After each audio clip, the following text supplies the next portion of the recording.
What's going on, everyone? We are live, and I'm giving everybody sound now. Yay for sound. Okay, so first off, I want to apologize to anyone watching that hears a crying kid in the background. Nephew is kind of being a pill today, so They're crying because the season is coming to an end. Yeah, that's all it is. no, they're more crying because they can't throw a dog toy at their infant brother. But yes, I mean, that makes me cry too. Yeah, well, you know. So, and my dog's outside going nuts for some reason. Excellent start to the campaign. So, almost 3 years. It's been a while. It has. It seems like it's only been a couple months to me. I wonder why that is. That whole time dilation, you know. Oh, that 2-year time skip, man. Yeah. Crying because they need healing.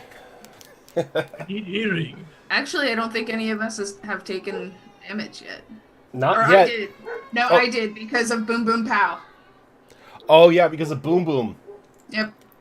Might want to pop a potion before the battle. That damage cannot be regained until a long rest. It's a long rest. Yep. Okay. Yeah, so my HP is temporarily reduced. Server coming down for a 2-year rollback. Get a new game plus going on here. But yeah, so I think we're going to jump right into this. Right now, Tiny is AFK. Unfortunately, he is having transportation issues, but he will be joining us as soon as he's able. But Not even gonna ask us how our weeks are. Just want to get right down to killing just us. we've got It's serious business. We've got a today. lot. it's serious business tonight. So what I was thinking was I don't know how long it's going to take you guys to do this, but I want to let you guys know and people in chat know I was able to get the end credit rolls made. T Weasel was super awesome and lent me her expertise. She created an awesome roll credit scene for tonight. So after we are done with the game, stay tuned for that because I'll be playing that.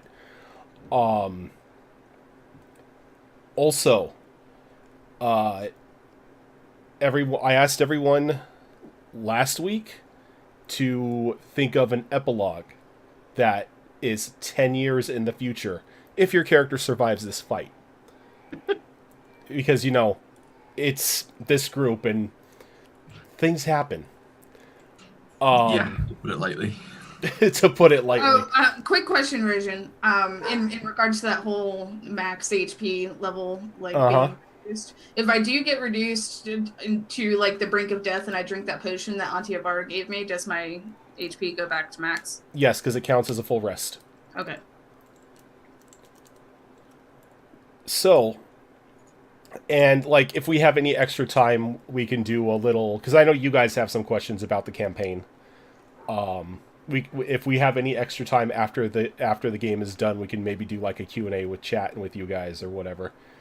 But I think we should just get right into it right now and everything. Right into the murder hobo. So, to start us all off, just as for a short recap, the group laid siege to Zatrat's temple last week. And actually did things I wanted them to do, which was a good thing for you guys. You stopped the sacrifices, you jammed up the, you gummed up the works, and you destroyed the heart. Which is all working in your favor now. Well, maybe. Because Zatrat isn't all there. He's less of an elder spider god and more of a feral beast that has escaped containment and is now barreling across the ocean towards Hammer's Reach. Which is a day away. Thankfully enough for you guys, a certain gnome engineer with a dynamite-powered airship has shown up and picked you up, and you guys are now giving chase towards Zatrat. Yes, he's an artificer. He's still an engineer. And we're going to open it right there as the ship is gaining speed up, literally on Zatrat, like the ass of Zatrat. And from where you can see that like globs of like corruption are falling off of him into the ocean, and crap. like making a very audible hiss as it hits the water. You could tell that whatever body he currently has at the moment is not stable in the least. Okay.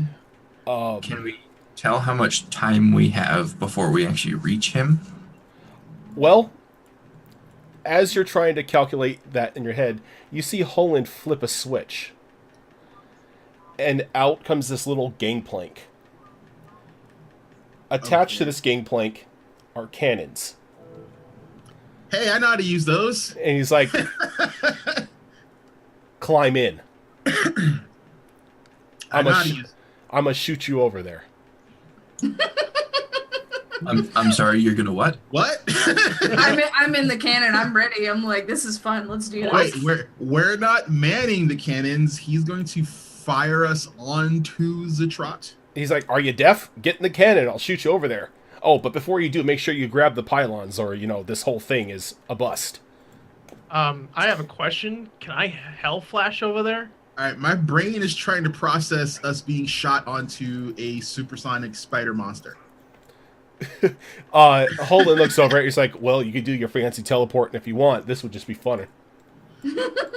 I mean, have you ever been fired out of a dynamite-powered cannon before? Luxana's just gonna shout to Cassius, "Hand me the thingies! We gotta go!" I don't think this has ever really been on my bucket list. It's like, well, add it on now. Get in there. So just so I can wrap my brain around this, we're grabbing one of the pylons, willingly stuffing ourselves into a cannon. Needs more And we're power. being aimed at Zatrot. Yep, and he's going to fire you on over. He looks on back. It's like, the warlock's going to stay with me for now. We got to set up his little crystal rig and make sure that's ready to receive Zatrot when it goes off. Now remember, those 4 lumps on his back, that's where you got to stick the pylons. Then you take that fancy spear of yours, you jam it in the back. You jam it like where his, I guess, head is, and the crystal will take care of the rest. Oh man. Okay. What about the mandible? The mandible, you have it. It was never actually given to me. He's like, no. Is Yeah, he points to Agbrin. He's like, that's your mandible. Yes, but there should be a second one. Yes, I used that to construct the pylons. Gotcha. Well, all right then. So I'll Say just goodbye to grab Agron. one of the pylons and hop in the cannon.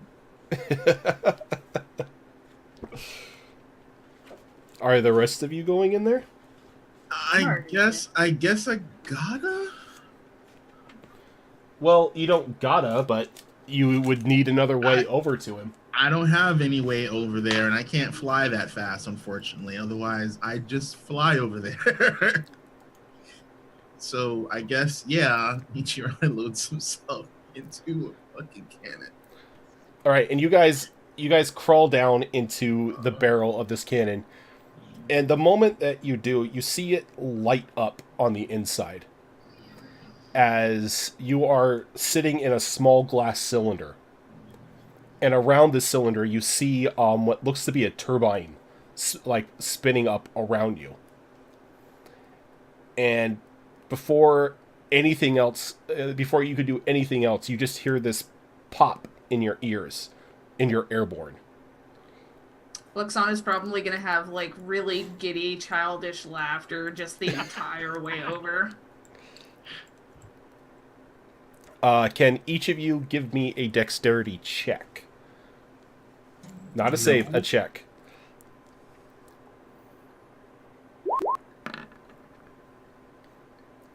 I'm too busy laughing.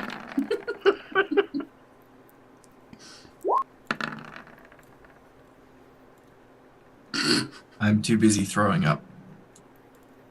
I need one from Groudon. Okay. Safe! Okay, so Nekrath comes in and just does like a superhero landing, just like skidding to like a full stop. Ichirai coming up in behind him, but both Alicorn and Cassius end up taking a tumble, and the pylons seem to get away from them a little bit, like rolling maybe probably about 10 feet away from you. So I'm kind of imagining that going in for the landing, Cassius spread his wings to try and brace himself, but then at the last minute remembered he has insect wings and they don't work that way. He's like, oh right, not dragon. Yep. I'm just, Luxandra's probably just too busy laughing about how much fun she's having and just kind of like ends up rolling around like, let's do it again. And as soon as I realize that the pylon is slipped away from me a bit, I'm going to do this though. The hell? You're going to... Okay, what are you conjuring? A celestial. What celestial? Oh, there's a I don't know the different ones. It has to be a challenge rating of 4 or lower. So it's probably gonna be a Deva. Actually, is it a Deva? Deva's 4? I think Deva's 4. I can find out real fast. Hold on. I thought it was just a thing that I could conjure. I didn't know I had to choose something. That's how much attention I pay. Yeah, there are different celestials. I'm glad that it specifies that it's friendly to you and your companions. I don't have a good relationship with Celestials. Yeah, we don't. You know what you also don't have a good relationship with? Pretty much everybody else in the world. The undead. Yeah, that too. No, I'm saying that because rising up out of Zatrot's body, like forming out of the goo itself, you just see these misshapen, diseased-looking humanoids, like slowly, like starting to come towards you, clawing at you.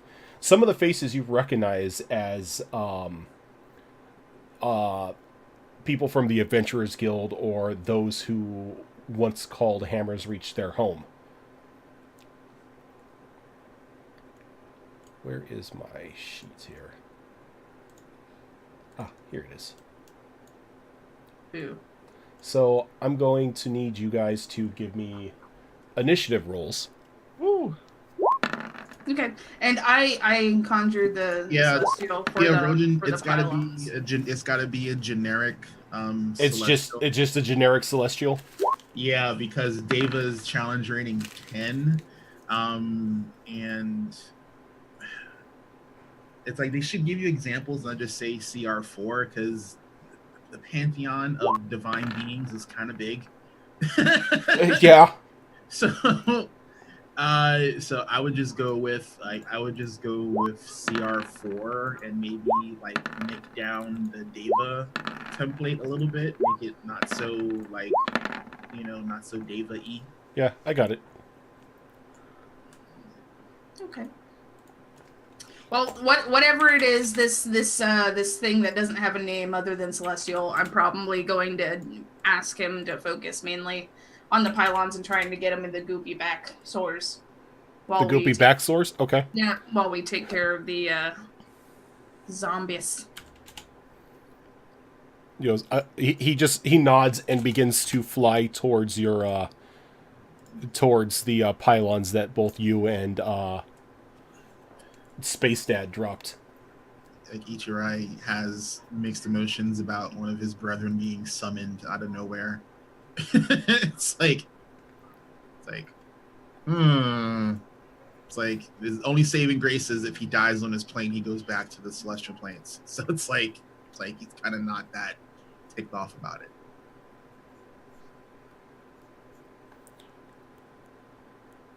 All right, Luxana, start us off. I don't want to though, because I want to shoot things more, and Boom Boom tried to kill me. So I guess you know what? No, let's use my cutlass.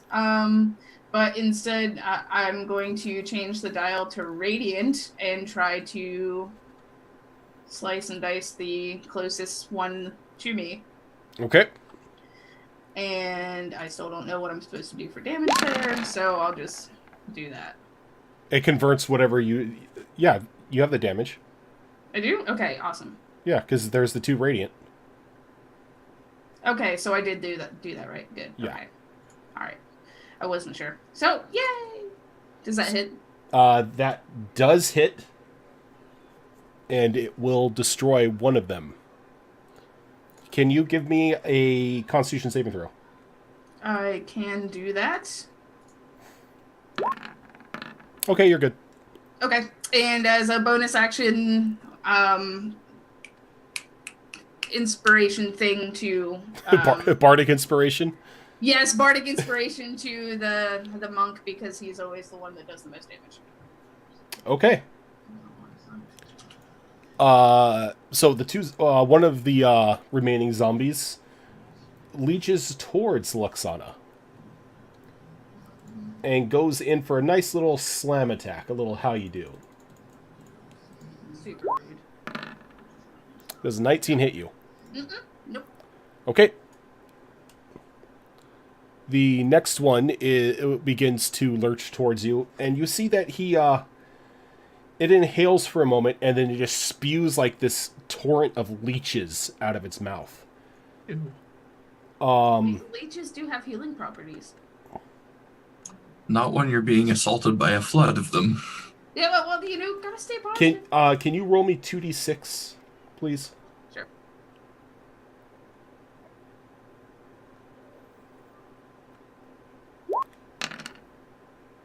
Okay, so 6 leeches attached to your body. That's rude. At the start of your turn, it is going to drain one HP per leech. You can spend an action to remove or destroy 1d3 leeches from yourself on your turn. Okay. So right now you're taking 6 HP of damage at the start of your turn. Ichirai. Yeah, Volt. So I see the spew of leeches, and I kind of get a weird idea in my head. I don't know if this will work or not, but you know, what the hell. I'm going to use my my carrion crown, and I'm just gonna cast it like at an unoccupied spot. Wow. On the back of the spider monster, and see if the carrion like just eat their way into it. Just at one of the lumps? Not at one of the lumps, because we have to put the thing in it. But I'm on a thing that's alive-ish. Mm-hmm. Oh, I see what you're saying. Okay. So it devours stuff, you know. So I'm just gonna. It's just like passive damage. I'm like, you know, I'm just gonna, hey, while I'm at it, eat this guy. Okay. You know, so you're giving Zatrat worms is what you're doing. Pretty much. I mean, it's only 4d. It's 4d6 damage, but it's like it's, you know, it shouldn't be something he can resist because it's just basically on his. It's body. on him, yeah. Yeah. His entire body is an open wound, and you're just dumping a bunch of maggots on him, essentially. Yeah. Okay. So basically, at the so I'm giving up. So I don't have a bonus action because I didn't actually attack. So what I'm doing is I'm just giving up my first action for the Crown of Plague, and then I'm just going to move over towards Luxana since the zombies look like they want to take a chunk out of her. Okay. And so the Crown of the Plague King gives out like a hiss in your ears, as instead of like this small swarm of like carrion rats, you see that they're a little bit bigger now. They're maybe about hand-sized. Oh man! And you see that they do begin to like eat at the body and begin to dig, but then they just turn like black and just like turn black and then just fall into like this like pustule pool. Oh, okay. So that was useless. Damn you, Zatrat! Your corrupting body. All right. Speaking of Ichirai, sir, I'm going to need 2d6 from you as one of the other zombies just begins to hurl leeches on you. Do I not get a dex check or something? There is no dex check. What? They just spew and I get hit. I don't get to try and dodge out the way. Nope. I didn't get a dodge either. That's some bogus crap. Does this count as a poison or disease effect? It's 1 necrotic damage if you depending on how many leeches hit you. All right, fine. So I have to be the bearer of my own demise. Yeah. I mean, I made Luxana do it. All right, so you've got 9 leeches attached to you. So at the start of your turn, you take 1 necrotic damage per leech on your body. On your... Actually, it's going to be 4 since I'm resistant to necrotic damage. Okay. And then as an action, you can remove or destroy 1d3 leeches on your turn. From either you or from like an adjacent person. As my action, correct? As an action, yes. Alrighty. Cassius. So are any of the zombies within 5 feet of any of the other zombies? They're pretty clustered together, yeah. Okay, that's good to know. And how many of them are there? There are 4 at the moment. 4? Okay. So I am going to go for kind of one of the center ones there. And no, go away, pop up. I don't want you. Start off with this. Okay, that one's dead. Will take that, and anytime I hit a target with that, it also strikes targets within 5 feet of the one that I hit. Is it separate attacks, or is it just attack that goes with it? You didn't specify. That's the sickle from Avara. Oh, that's the sickle from Avara. Oh, yeah, it's Hethris, yeah. Name. All right. So it pretty much just cleaves all of these zombies in 2. Now you did this as an attack, right? Yes. Okay, so I need you, Azarin, and Alicorn to give me Constitution saves.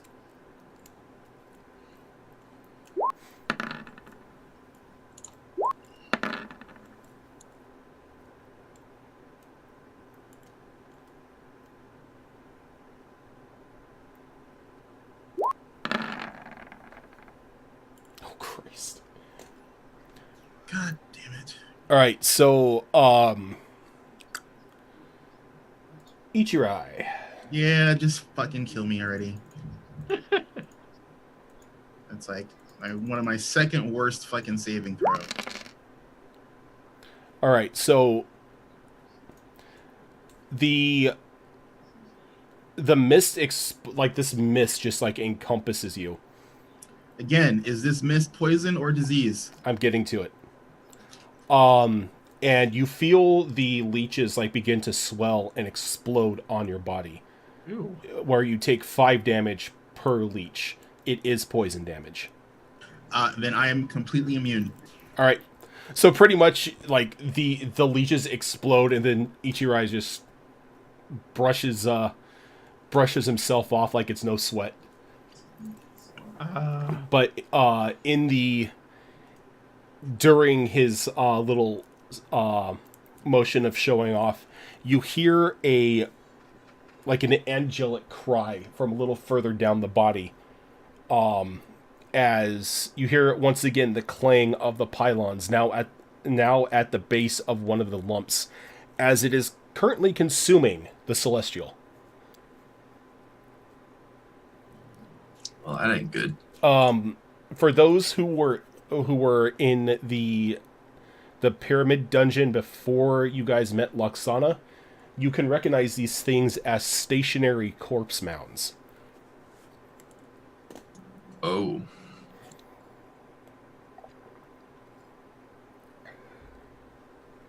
But they don't really seem to, like, it doesn't seem that unless they're threatened that they do anything.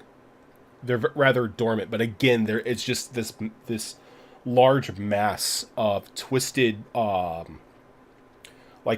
bodies and gore and bones sticking out all over the place. Kind of reminding you of the little trough that was flowing underneath the floor of the temple. That's not very goody. pleasant. I'm going to take a moment to help Luxana get the rest of those leeches off of her? Oh, they're gone. They're gone. Oh, they're gone. Okay, good. Yeah. Well then, I guess we have to go recover those pylons. Well, you also have 2 other pylons with you, Yeah, I have mine, and Nekrath has his. So how are you going about this? We can proceed with the pylons we have and then go get the other ones, or go get the other ones and then proceed to stab them into the mounds. Splitting up is not an option.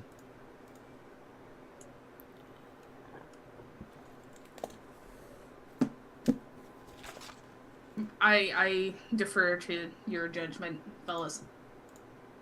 She's probably just like kind of staring at the celestial, just feeling really bad.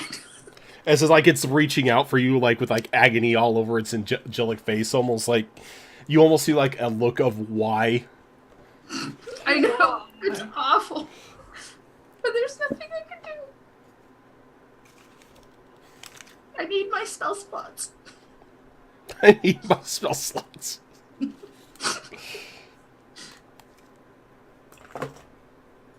Is there any chance of saving the Celestial, or is he just gone? Oh no, he's gone. Okay. Hi. Hey, at least zombies are really annoying to kill, though. That's true. I'm gonna have the zombie like hold the pylon for me. All right, so the zombie like forms, and then you just see this black mass just consume it. You're an asshole to trot. You're a dick. This is why I can't have undead. You know what? I'm gonna blow my whistle. Wait, the hag whistle? Yep. What? Oh crap! You're bringing in the hag? Oh shit! Okay, so Well, we've got bodies or body mounds consuming celestials and shit. Hags might know a little bit better way to go about this, so we're not all doomed. so you blow a whistle, and it sounds kind of like your little dragon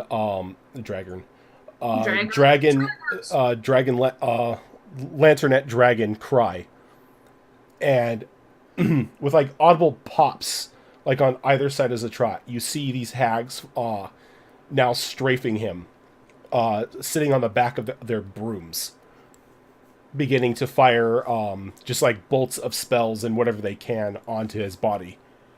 And it seems whatever they're doing is like bugging him, because like every time something hits, he tends to rock a bit. Oh my god, that's so awesome! Go, mommy and auntie hags.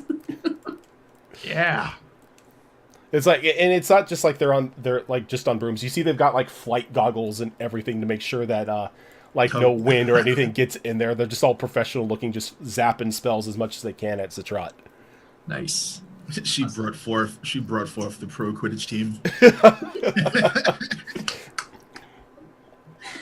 I approve of this. I approve of this. Maybe now a little bit of distraction will help. I don't know how much. So but... every time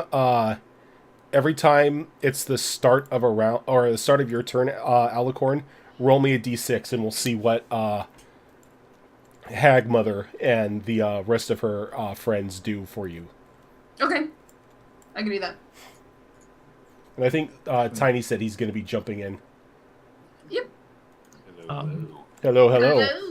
And since Tiny is here, as the hags begin to pult him, you guys hear another explosion from behind you as Elric is launched out from one of those cannons.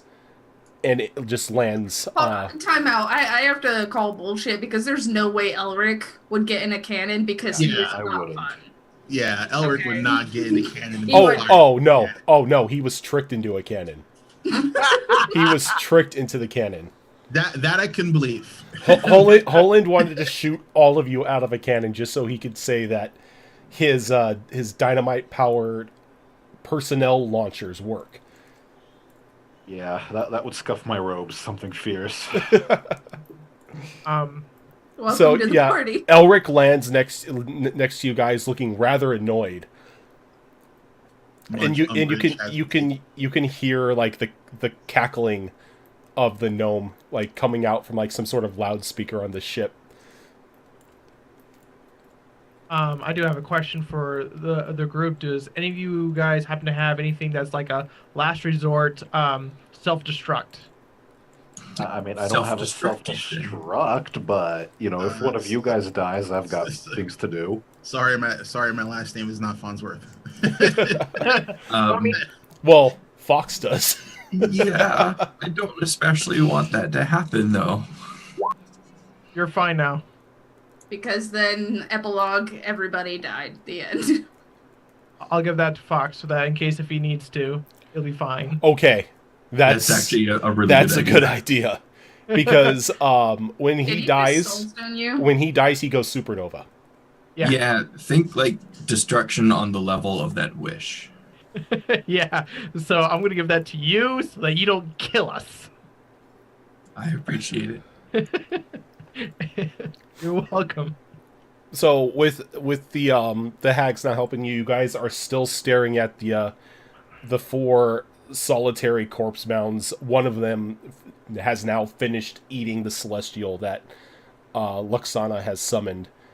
2 of your pylons laying at the foot of it, but it doesn't seem like it's paying any attention to it. It's almost as if it, like you could see the base trying to move, trying to get away from the pylons. So, I think my suggestion is that we recover those pylons first. Nobody has like magic hand or something? If something happens to them when we're not looking, that could be very bad news. We need one of them. Time out. I got the pylons. Okay. So you now see like Luxana like with her arms around 3 of these large pylons, almost like she's going on a ski trip. Oh, okay.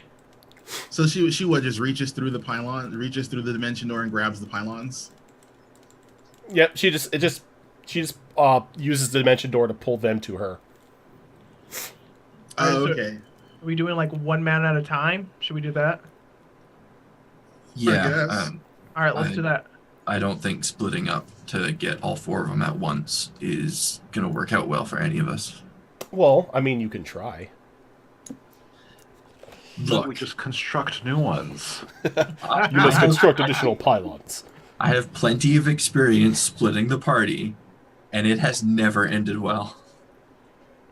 So the corpse mounds basically pull you under and suffocate you, or are they like? Oh no, they eat you.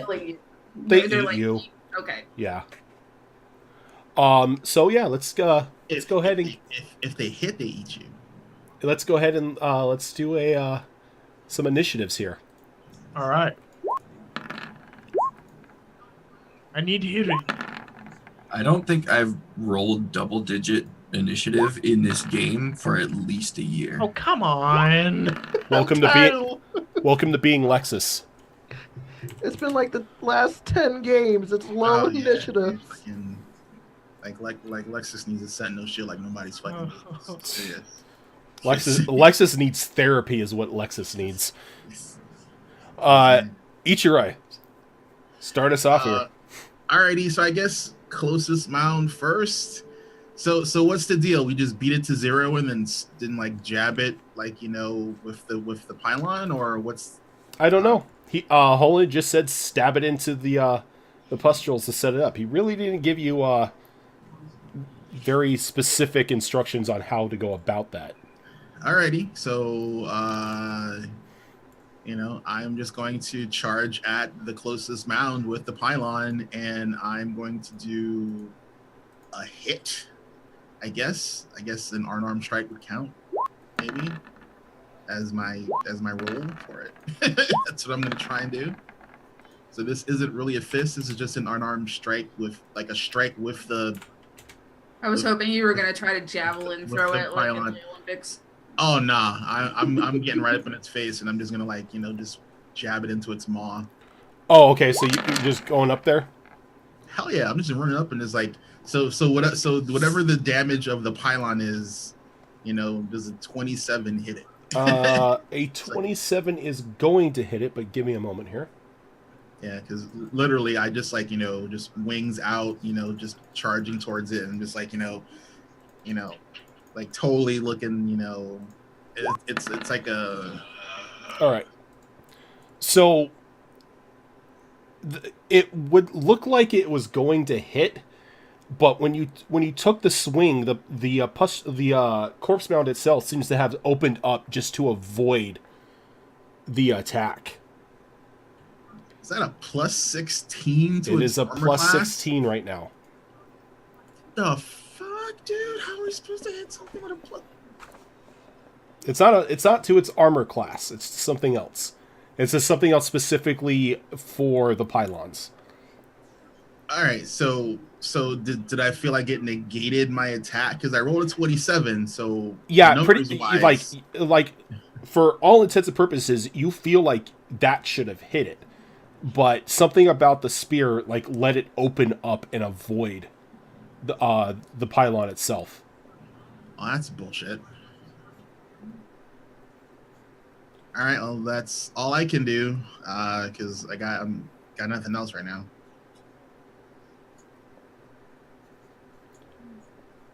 All right, Luxana. I am not bum rushing it. Probably a good idea. Because if it didn't work for Ichirai, I'm basically just gonna be standing there like, okay. You should make fun of it. You ugly mound, you. Pretty much. That's pretty much all I could really do, to be honest. Because I don't know if we're supposed to do damage to it, so I'm not going to try to do damage to it yet. Because if we destroy it, then we have nothing to put the pylons in. Okie dokie. Alright, then probably do a little vicious mockery on it then. Okay. And what are you saying for the vicious mockery? To not get out of the way of the pylons. The pylons are good for it, and it's stupid. It needs to take its medicine. Alright, that's going to take 14 psychic damage. And you kind of see like some of the eyes in the in this corpse mound kind of like flicker, like almost a flinch as if it's getting flashbacks to like a mother nagging at a child. Yes. Elric. All right. I'll be honest. I'm going to need a recap of what happened while I was trying to get home as fast as possible. Okay, so recap is you guys were shot onto the back of Zatrot via dynamite-powered cannons. You guys were given the pylons telling you that you needed to jam one into each one of these corpse mounds and then jam Agverin into the back of where Zatrot's head is at in order for the gem to be able to take effect and seal him away. And so right now you guys are trying to do the pylon step of this scenario. Yep. So, and there are several giant corpse mounds that There are four. There are four corpse mounds. 4 pylons. 4 corpse mounds, 4 pylons. Right.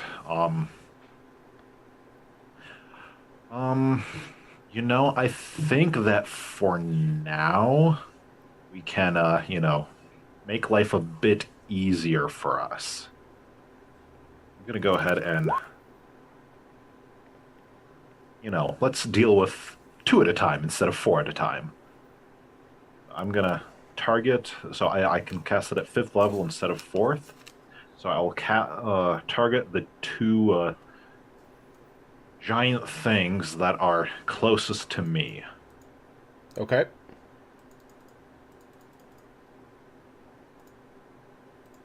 And how do you target 2? When you cast the spell using a spell slot of 5th level or higher, you can target 1 additional creature for each spell slot above 4th. Cool. I didn't make it. Wow, they actually have a good charisma save. I was not expecting that. Well, that's because it isn't them that's making the save. Ah. It's what they're attached to that's making the save. Okay, so one is going to be banished at the moment. Okay. Good enough. Now we only have to deal with 3 instead of 4. I just took down our opponents by 25%. For a minute, that is. And I didn't even roll a d6 for what the hags were doing at the start of my turn. Go ahead and give that d6. Oh, nice. Well, because they're stationary,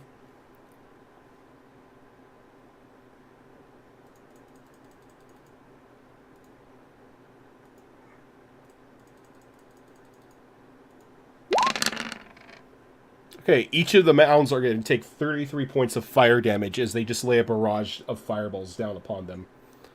Is it bad that I'm having flashbacks to Final Fantasy X where you're fighting the thing above the place on the back of Sid's ship or on the top of it? Oh, Sin? No, it wasn't Sin. It was the Bavel Guardian, the giant worm. Oh God. It was like, get closer, get further away, get closer. Oh God. Flashbacks.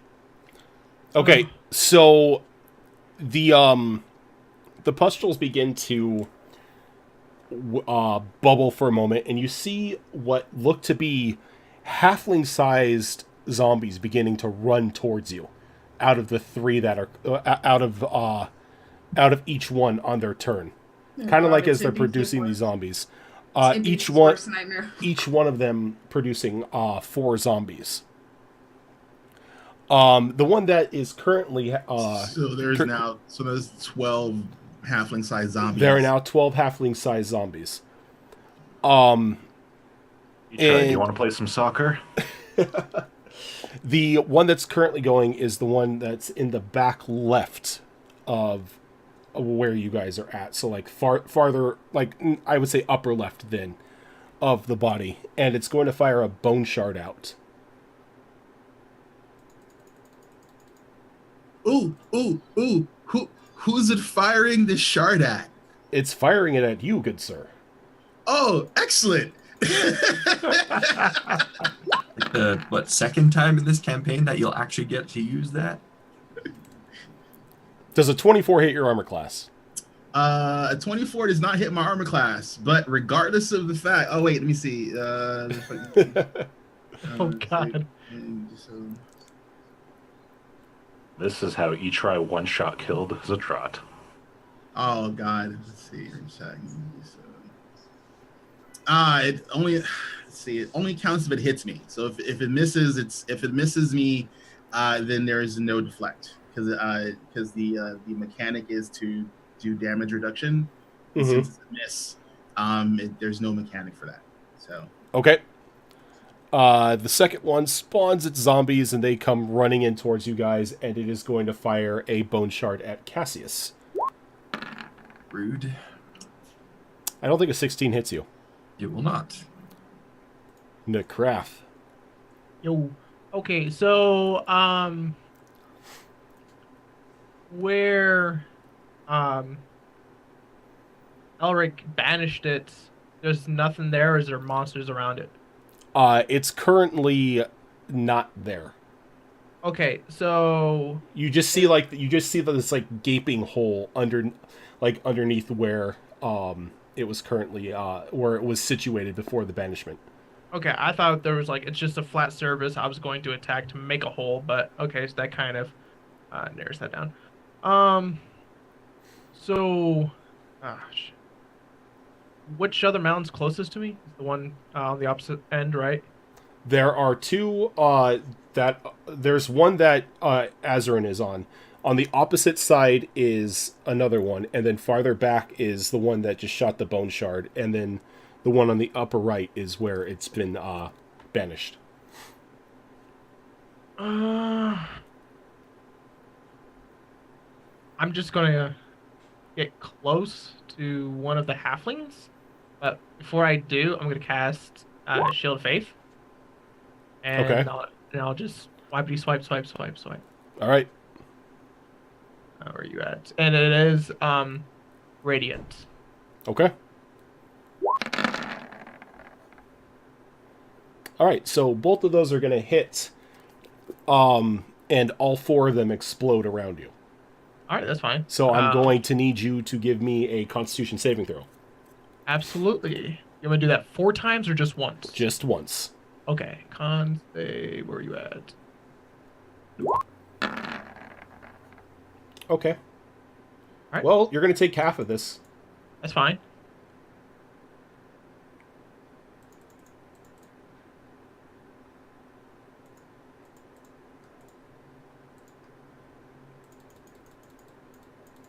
What kind of damage is this? Poison. Poison.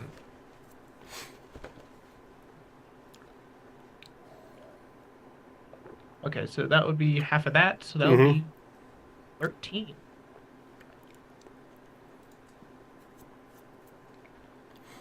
And that's all I'm doing. Okay, so the one that is currently closest to you guys, which is the one that Ichirai just tried to hit. It's going to spawn its zombies, and they're going to explode. But Ichirai is immune to poison, so it really doesn't do anything to him. But he is going to be hit with a slam attack, or he's going to be attacked with a slam attack, I should say. Bring it on. Excuse me. Still getting over a cold here. No dying. You're not my mom. Take a few shots of vodka. Old Russian tradition solves everything. Does a 27 hit your armor class? God damn it. 27 will hit me. Anything I can do? I can't use my bardic inspiration for AC. So Not for AC, no. nope. So no, that's gonna be a hit.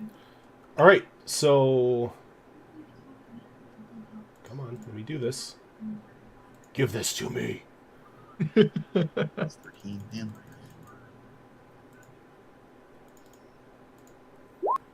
All right, so you are going to take 16 bludgeoning, Okay, I don't have resistance to bludgeoning, so that's full damage. and then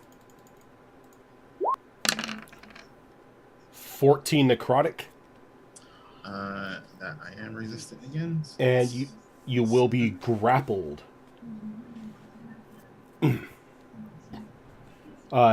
Escape DC is 17 on my turn. on your turn. All right. Cassius. So I think I'm going to take a second here to kind of reach out to Agvin and just straight up ask, are we making the right move here? Do we need to weaken these things first? That's what it looks like. I mean, those hags laid down a fire barrage, and it seems that the excuse my pun, we've been hanging around the kid too long. Its candy shell is a little bit whimsy. You could probably stick the things in them. All right. Would I be able to free Ichirai from that grapple in any way? You would be able to try to pull him out, which would give him an escape check with advantage. I'm going to rush over to him and do that. All right, so Ichirai, go ahead and do your escape check. Alrighty. I'm going to use acrobatics, since that gives me the biggest chance. And All right. I'm going to make an acrobatics check to. And you have advantage. Oh, you easily slip out of it. Cool. I'd also like to then move back again as far as I can. All right. That one is currently banished, so we're going to go up to the top of the order with Ichirai. Alrighty. So the one that I'm gonna stow the spear, since whatever the hell. Like, I'm presuming the thing isn't weak enough for me to actually jab this thing into it successfully. Oh, it looks pretty weak. Okay.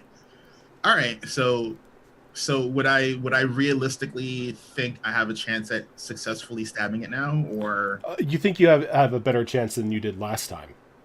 alrighty? So then I'm gonna stab Just yeah. at thee again. All right. All right. This time it just jams in, and you like everyone's feet is rocked for a moment as Zatrot just trembles as the beacon lights up, and it turns the corpse mound almost to like this solid cement like substance. All right, so I'm gonna use my movement to like. How far away is the next closest from where I am? The next closest one is 60 feet away. If you went the one next to you. Alrighty. So then is that one between is Luxana between that one and myself? Yeah, I would say she's to a point between it. Alrighty. So then I can only move 50. So as I'm moving towards the one that's 60 feet away, I'm going to snatch one of the other pylons from Luxana. Like okay. Baton pass a la Olympics. She's just gonna be like, "Hey, we could do it!" Just like a cheerleader, just like, "Woo, go! You right, you got it." All right, Luxana. All right. Well, first things first. Let's see what Mama Meredith's doing. Mama Meredith. Yep. Everyone has for this round. Everyone has advantage on one attack roll. Nice. All right. Cool. Well, that being said, are there still zombies, or is it just the flesh mound thing? You still have there are still zombies like running towards you guys. Okie dokie. Well, then I am going to use my pistol again, and let's see what we can do with this here. Okay, that's gonna hit. So let's see what you are gonna. Please don't be Boom Boom. Don't do it. God damn it. Okay. Yep. Can I get a saving throw from you? Constitution. Oh man. Man, that gun, dude. All right, go ahead and roll that 8d10. Oh Okie God. dokie. I hate my life, but I love it so much. Oh. No, not 7. All right, 58 damage. All right, cool. How you feeling there? Not very good. And that reduces my max too, doesn't it? Yep. All right, well, let's see. Hold on. Let me do some Are you at potion quaffing time? yeah, how bad off do I need to be to take that potion? Oh, you could drink it at any time. Okay, because I have 5 HP, so I'm probably... Can I do Jesus that? Christ. Can I do that as a bonus action? Oh boy. Oh no, you can't do that as a bonus action. Drinking a potion is not a bonus action. It's an actual Okay. action. All right, I'll wait until next time. But though I will tell you that the corpse mound in the upper left-hand corner of the body has stopped moving, and the little suicide bomber pygmy zombies that were running at you guys are no longer there. Is that the one I was running at? No. Damn. All right, who made them invisible? Elric. All right. Oh wait, you were in front of it. I need a dex save from you, sir. From Wait, what? Necrath. oh, he was in front of the Yeah, mountain it that was shot. Dex save? Really? Yeah. Oh, damn. Nice knowing you. I basically just fired explosive rounds. Oh, God. You're going to take 58 points of damage as you're hit by Boom Boom. Oh, jeez, dude. What kind of damage is that? It's explosive damage. Yeah, it's explosive Oh. damage. Yeah. It's a good thing I'm staying in radiant form. It's like for anyone who plays Borderlands, like when she does Boom Boom, it's kind of like being shot with a Kablaster. Mhm. Oh. which is great when you shoot your enemies with it. Not great when you shoot your friends. Yeah. Elric. All right. I'm gonna go ahead and target the mount that Ichirai is running at. All right. Let's give him some help with stabbiness. I'm just gonna do my standard. Both hit, and it causes the mound to stop moving. So two of the three hit. Let's see, 25, 19, and 23. Three of them hit. Righto. It's not moving. All yours, Ichirai. Griffin.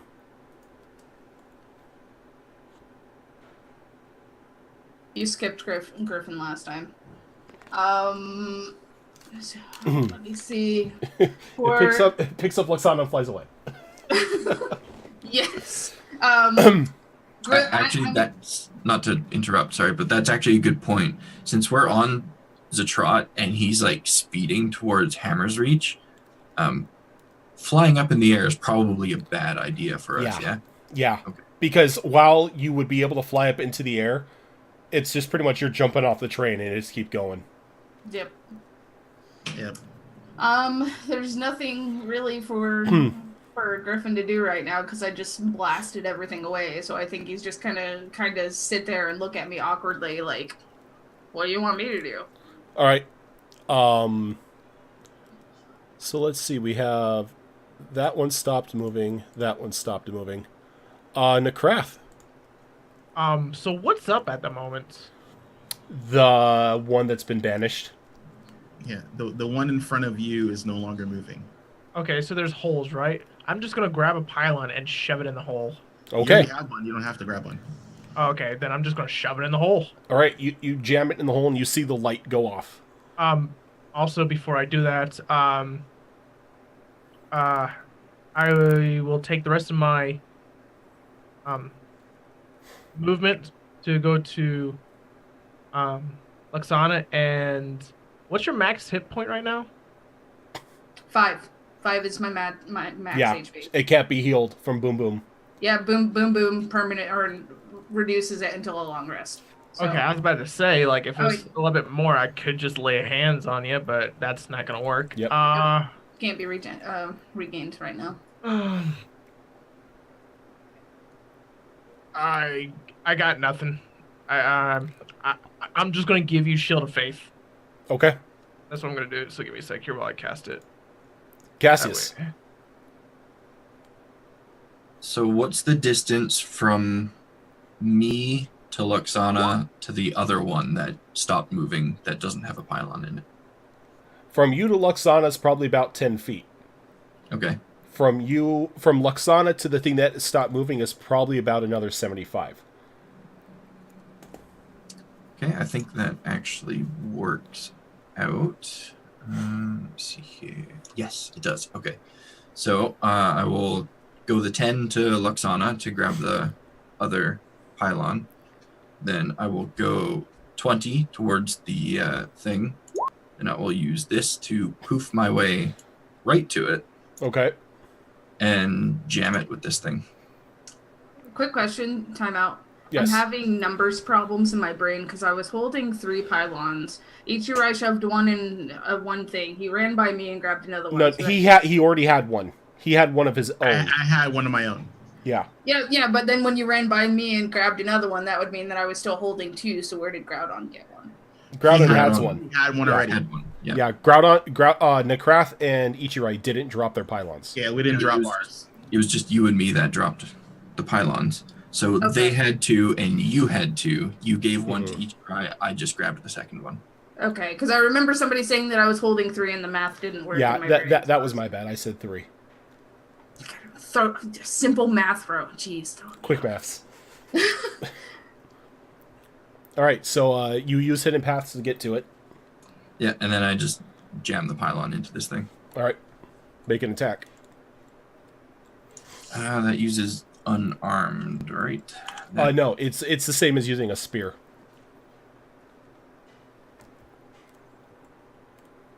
You're muted. Guess I'll just roll my sickle attack because it'll use the same stuff. Yeah. All right, 20. that'll hit. You jam it in, same thing. Zatrot rocks and it just solidifies.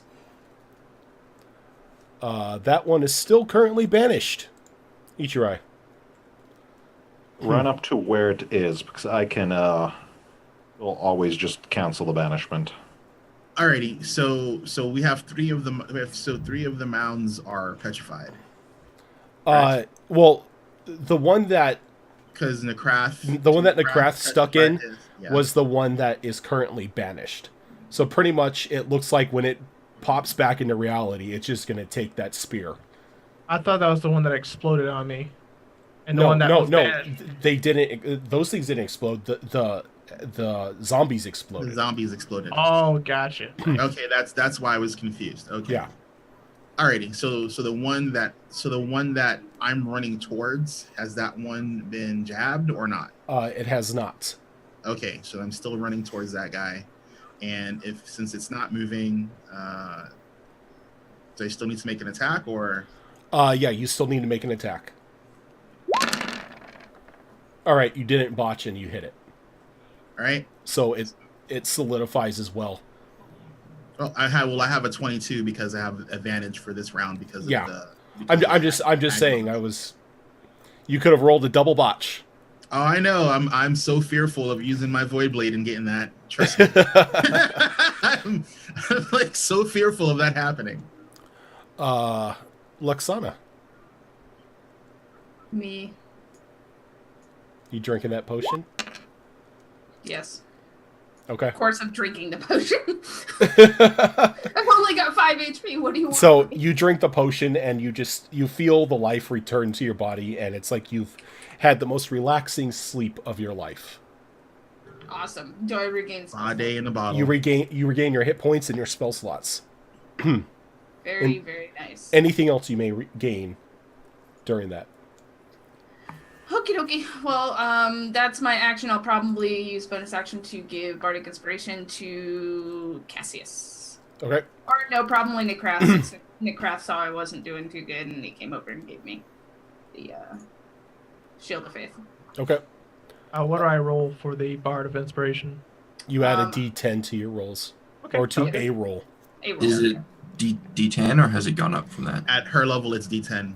Okay. It's equal to whatever her actual bardic inspiration die is. Gotcha. I can never remember what oh, the die Oh no, it's a D12. Oh, now. damn. It's a Okay. Oh, you're D12 at now. D12 now? Oh yeah, even better. Alright, so from what I gather, all the things are. Well, the only one that isn't petrified yet is the one that you banished. Alright, I'm going to go ahead and cancel the banishment. All right. And when you do, it pops in and just screams as it solidifies. And this causes a massive tremble to happen across the back of Zatrat as near the pretty much like where the base of his neck would be pops this large mound, and what opens up is this just an enormous eye just like beginning to dart around and look at all of you. Oh, that can't be good. Don't look at me And- like that. Then Don't you have pocket see sand. you see this set of claws reach up out of the back of Zatrat. And you remember that Zeme that you were warned about?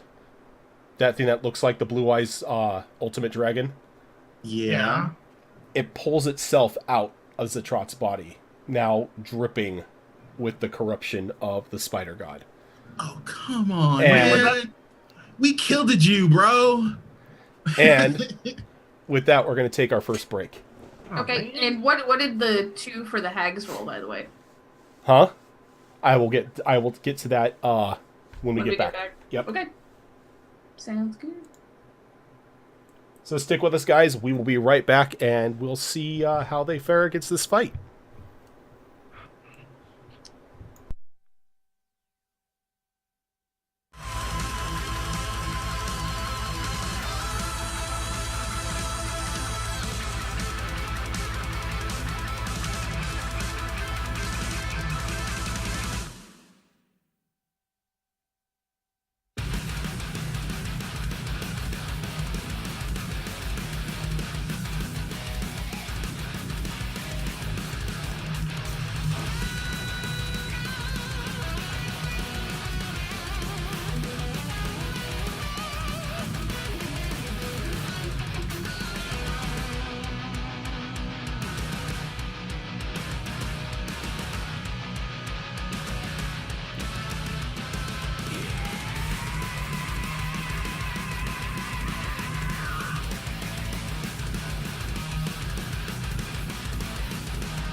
we're probably going to have to fight Zatrot. And we're back.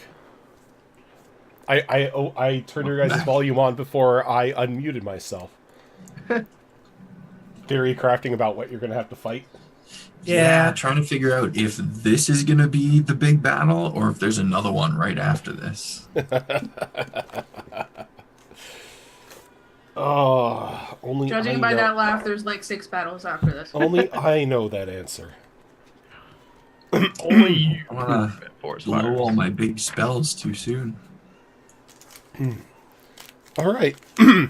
Excuse me. Remember, we all have one of those potions. So You all have one of those potions, and you're But- probably going to need it. I totally also forgot about the potion. I also have some seriously hefty spells charged in that ring that I have, but I don't want to use those on what I think is going to be the final battle, and then there's an even tougher battle immediately after. Well, you guys see the now corrupt Zime standing before you, snarling. Its 3 dragon heads set on the different party members around it. The giant eye behind it, like darting around, looking in every direction. And let's see. Oh, yes. Yes. So, Luxana. Me.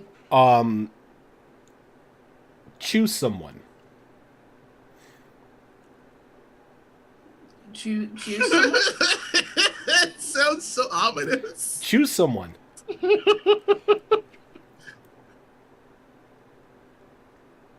Elric. All right. Elric, you are granted a boon of bardic inspiration. Excellent. I thought it was going to be something bad. I'm so sorry, Tiny. Elric's my least And favorite. you choose me? I wish you had stayed at 5 HP.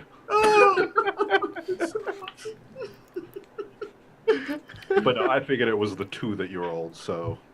Yeah, it was the 2 that Well, she rolled. Me too, but I was thinking like the hags were shooting in like mist somehow. So I was like, Honestly, she was thinking who had the best chance of resisting a spell from a hag, and she chose you. See, that's It really depends exactly. what stat they're targeting. Strength, I'll be the first to go down. Well, you have a bardic inspiration die of 1d12 at your disposal, good sir. Excellent. I think everyone has one now except Fox. It's okay, I'm used to it. All right. Can you guys give me initiative rolls? I guess. Let me guess. First double digit of the season, and it's the last episode. Well, no time like the present. Yeah, give me another low roll. I called it. I'm gonna die. So it happens when you. It happens when you taunt the NGR man. Luxana. I'm first again. Okay. How far away is the eye thing? You're going to have to get past the dragon to get to the eye. I know, but how far away is it? From where you're standing, 80 feet. 80 feet? Okay. Yep. And I know that Cassius has to stab the eye with Agrin. Well, he's got to jam it in the back of Zatrot somewhere. The back of his eye, clearly. Okay. So you're saying I have to get through the dragon, so I'm guessing that you already were guessing that I was going to try to dimension door, so that wouldn't work. No, I'm just saying that you're going to have to try to, get through the dragon to get to the eye. It's kind of in your way. But could I dimension door past the dragon to the eye? Well, yeah, if you want. All right. Well, I guess that's what I try to do then. I'd just go over to Cassius and be like, Oh, wait, are you going to Cassius or are you going to the eye? 2 separate locations. Oh no! Well, can I think she's using her movement to get to Cassius, and she's gonna dimension door them towards the eyeball. Yep, Okay. that was my plan. So I do that because I could bring one willing creature, and I'm sure he's not going to question me and my poofing at this point. Probably fair. Can both of you give me wisdom saving throws? Oh, that's not good. It is not at all. Nope. Luxana. Me. Please, please don't make her shoot me with another disintegration ray. That would be bad. Use your Bard of Inspiration. She doesn't have one.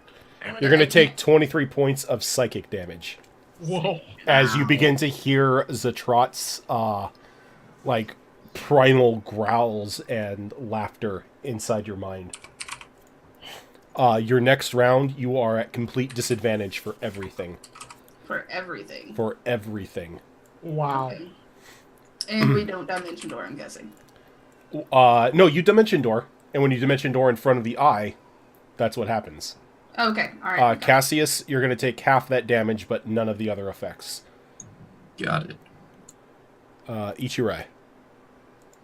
I guess how far away is Blue Eyes from me where I'm standing right now? Blue Eyes is probably about a good 30 feet from you.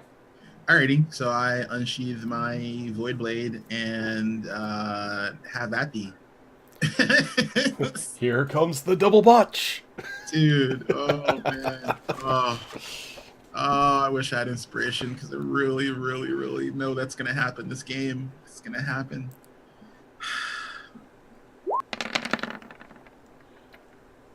Well, it didn't happen this time. Alrighty. It's just me near him, right? So okay. Yeah, so it's going to be 3 piercing, 5 fire, 6 cold, 6 necrotic, 5 lightning, 5 radiant. Does he even take the necrotic? I'm only asking because he just seems like he wouldn't. I'm counting everything. Okay. So I'm looking at the stats and everything like that to make sure. Okay. Alrighty. Give me a moment here because I'm calculating the damage. Sorry.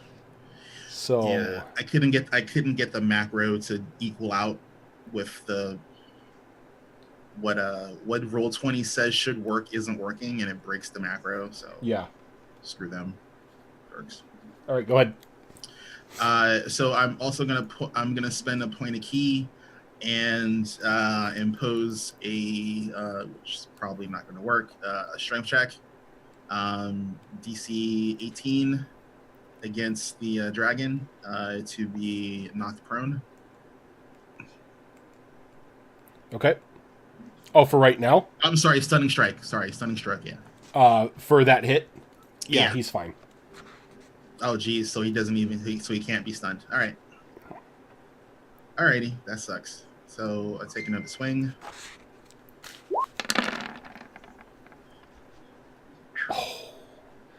So close. The 23 will hit, but I'm just saying Okay. so close because you rolled a 4. I know. But no, remember with this blade, I always have advantage. Oh, that's right. You have the advantage blade.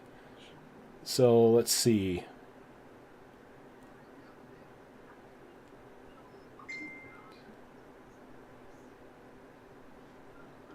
All right.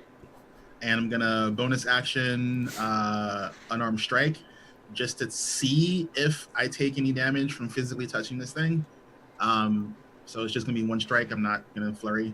Okay. That will not hit. Okay. All right, yeah, I'm not gonna blow it. All right, so 19 will hit. All right, cool. I'm done. All right, Cassius. So I guess now I'm just kind of standing there. Oh, staring. sorry, my bad. I was going to use a legendary action. Oh, Jesus Christ, already? Well, Yeah. that's not what I want to do. And this one has an interesting legendary action. It's got 1 legendary action per head. Okay. But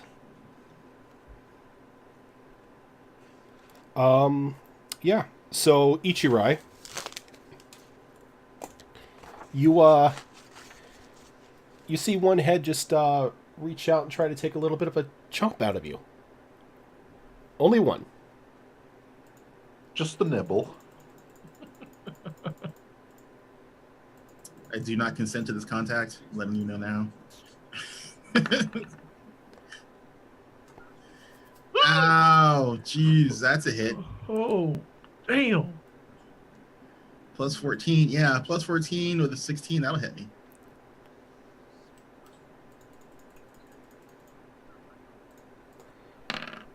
So you're going to take 27 points of piercing damage. Oh, it's piercing? It bit you. Crap. So it's not something I'm resistant to. That's not good.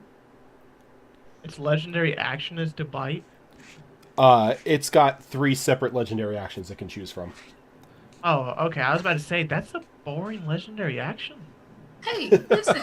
Dude, 27 damage is not very you boring. didn't get hit with it. I did. I don't think it was boring at all.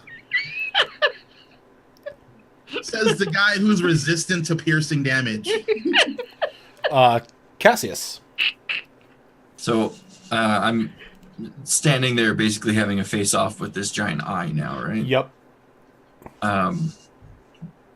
Do I get any sort of like vibe from it that this is something that I can You know it's a trot. at least, is it something that I feel like I can stab Agrin into and have Well, the desired effect? maybe. I mean, it is a trot. You have Agrin there, and it is very large and could be stabbed. That's probably a fair answer.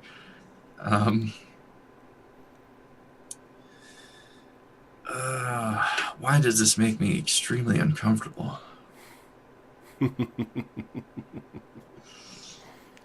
Okay. Well, we are going to, in our main hand, we will use Agrin and utilize the. Oh, never mind. Actually, that'll probably expend it anyway because I should have said it before I rolled that. I was going to use that advantage on attack that we got during the fight with the blobs. Okay. But that'll be the attack regardless. All right. So it hits the eye. But instead of it like biting, like Agrin biting into it, you hear like almost what sounds to be a clank of the glass. Or a clank of glass as like something stops it. And Okay. for just a brief moment, everybody can see some sort of like aura emanate off of the Zime. And then you So- hear Luxana cry out of pain as she takes the 16 damage. Oh. That wasn't very nice. In that case, it's just revenge for the disintegration ring. In that case, Hey, listen, I did not do that on purpose. I will turn around and as a bonus action heal her. Okay.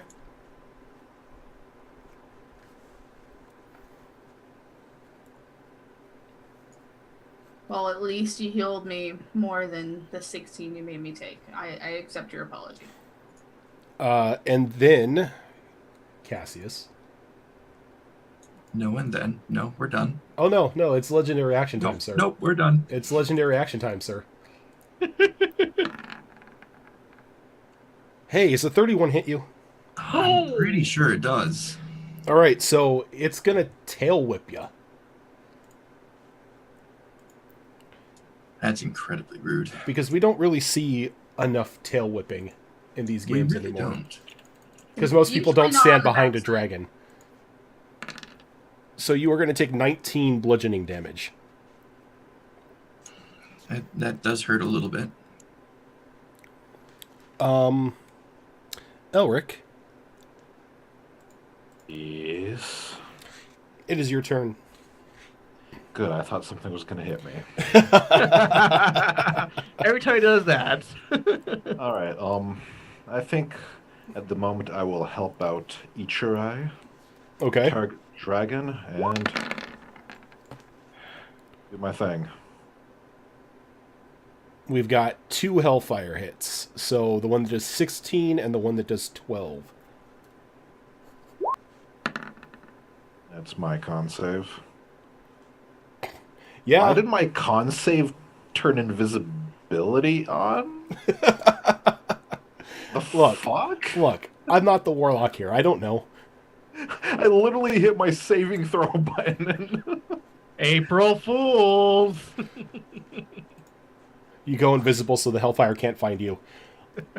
Alright, so it's got to make its con save, you said? Potentially 2 of them.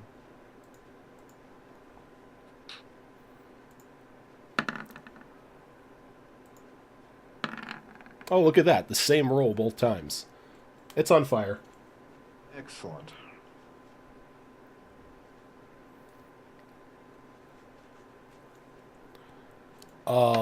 Yeah, I was waiting for the new damage to come in. Yep. All right. The dragon. Wagon. Well, hey Troy, it was nice knowing you. So, the only one that is in front of it. Well, technically, there are 2 people in front of it, 3 people in back of it. Just one of those people in front of it is way out of its way. You know, about as far as back as he could go. Yeah, so, Ichirai. You there? Ichirai's not here right now. If you please leave a message. All right, then, Azarin, can you give me a dexterity saving throw for Ichirai?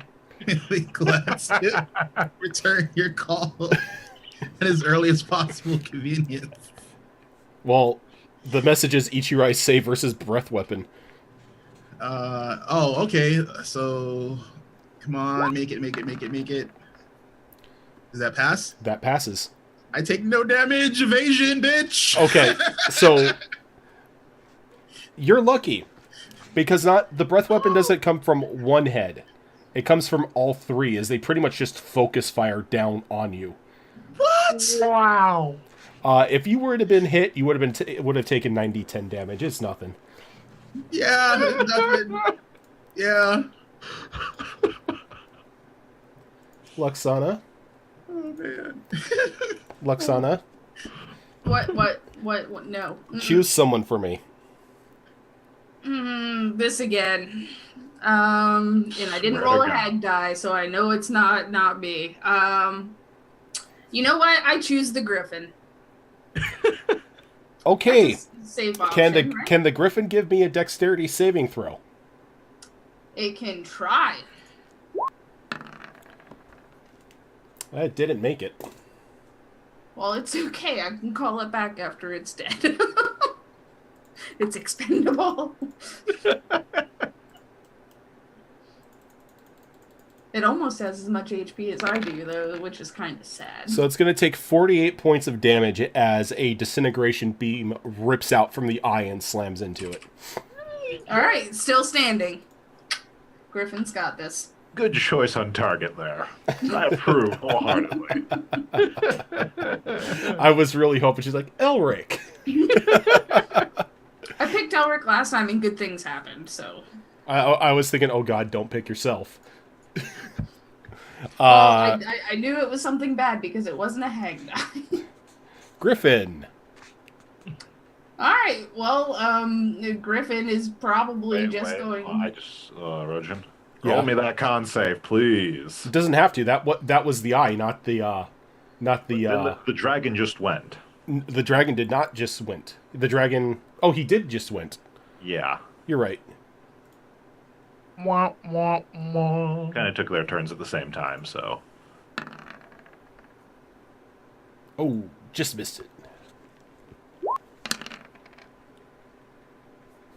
11 is the magic number. Now the griffin. Now the Griffin's just gonna, like, be like, what the hell just happened? I'm out. And just gonna kind of, like, try to peck at the dragon's feet. Okay.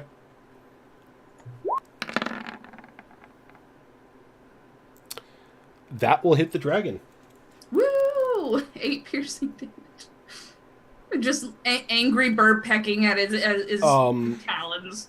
And then the dragon, using a legendary action,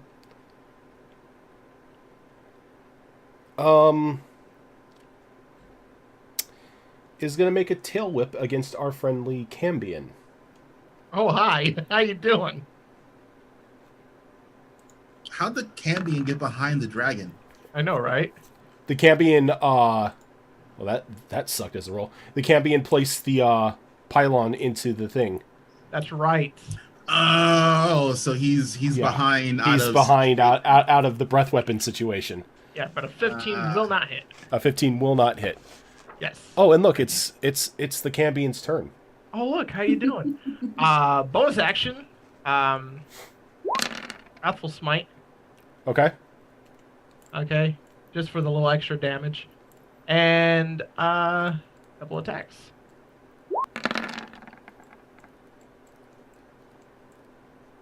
I'll add it to the first one. You'll add it to the first one? Yes. The first one will not hit.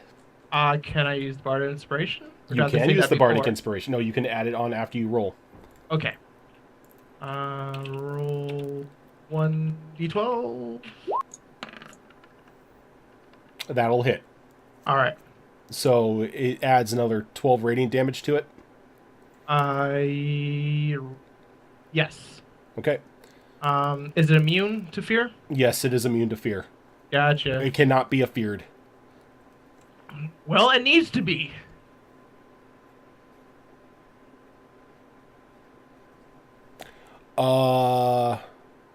Luxana. Oh, before you roll that. Mm. Like, we'll keep the 2. But I need you to give me another wisdom saving throw. But I don't want to. Okay, Yay! you're fine. You no longer hear the creepy words in your head. I no longer hear the spooks. Choose a She's the person. master of creepy words in people's heads. Choose a person. Cassius. You're going to choose Cassius. Yep. All right, Cassius. Can you roll me 2d10? I can. But does he want I to? don't like it when you ask me to roll things. All right, add your Constitution modifier to that, and you heal that much. Oh, I'll take it. Whoop, whoop. And From do the I witches, it's probably beneficial. do I still have disadvantage on all my stuff? Yes. Okay. For this round. Okie dokie then. Well, I will go ahead, and it appears that it's safer to be on the back end of the dragon than the front with all the, breath weapons from 3 dragon hits at once. So I'm probably going to give Bardic Inspiration to Cassius, and you know what? I'm just gonna try to hit it with my cutlass and hope I don't hit Cassius instead. Is that your last Bardic Inspiration die? No, I have 5, and I have only given away 3 so far. Oh, how many did you give out after quaffing the potion? Because that resets too. Mm-hmm. Oh, then I have 1. 4. Yeah, she's only given out 1. All right. Okay, Cool. so I have 4 then. Okay, thank you for reminding me of that. So cutlass with radiant damage. That'll hit. Woo! That's the best time to not get, really, really bad rolls. That's a big fuck you to disadvantage. Yeah. It's like, I'll do what I want. I do what I want. I'm an adult now. I'm an adult now. I do what I want. Yep. So 13 damage, and that's going to be it for me. Okay. Ichirai. Now standing in, the smoke that was the fire. Standing there all, stoic monk-like. Yeah, I'm not digging that this guy does 30 damage and all sorts of crazy, horrible shit. So, yeah, so I'm gonna stab at it again. And I know I can't. No, I can't stun him. So I probably can't knock him prone, which is bullshit. I mean, please don't knock it prone. That gives me disadvantage. I know. Actually, I don't think that should be a thing on such big creatures. I mean, I still see it easily. Well, the 19 plus 13 is a 32. That'll hit. So And I'm not sure that does the the 20 20 will not hit.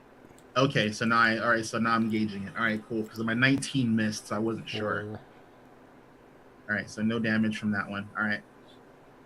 I still have my bardic inspiration. I'm just gauging what will and won't hit the creature. And then I'm going to use my my bonus action to engage Uncanny Dodge. Okay. So I have +2 AC until the start of my next turn. So I'm now at 28 AC. Okay. So screw you, want to eat me dragon.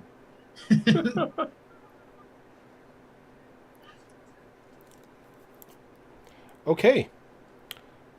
Well then, it's going to use its one of its legendary actions here. Sir, can you give me a dexterity saving throw? Ichirai.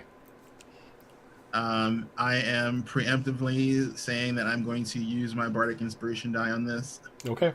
So just in case I miss it or not, because I don't want that thing hitting me at all. Oh, you make it. You Okay. leap out of the way as it rushes forward and tries to trample you. Oh, God. dear Lord. Kick it off! Kick it off! Quick!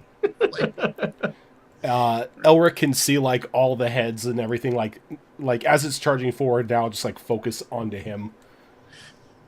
Oh Oh, dear. God. So it trampled past me to get to the warlock. Oh, man. That's not good for you, dude. Elric. Oh, you skipped me. Did I skip you? Oh, I'm Yep. sorry, Yep. Cassius. Do we have to call Bardic Inspiration before, or can we call it after, as long as you haven't said the result? Yeah, after the roll, but yeah. before he decides if it's successful or not. Yep. Okay. I had planned on doing something other than this, but since it charged forward, it's no longer close to me. So, I am going to... Where is it? There it is. Use my bonus action to kind of poof right up to it, still behind it. And then I'm going to expend the charge in my ring of advantage to hopefully avoid a botch on this. And I'm going to use athletics to run up onto its back. And I'm going to use my bardic inspiration to add to that roll. Okay.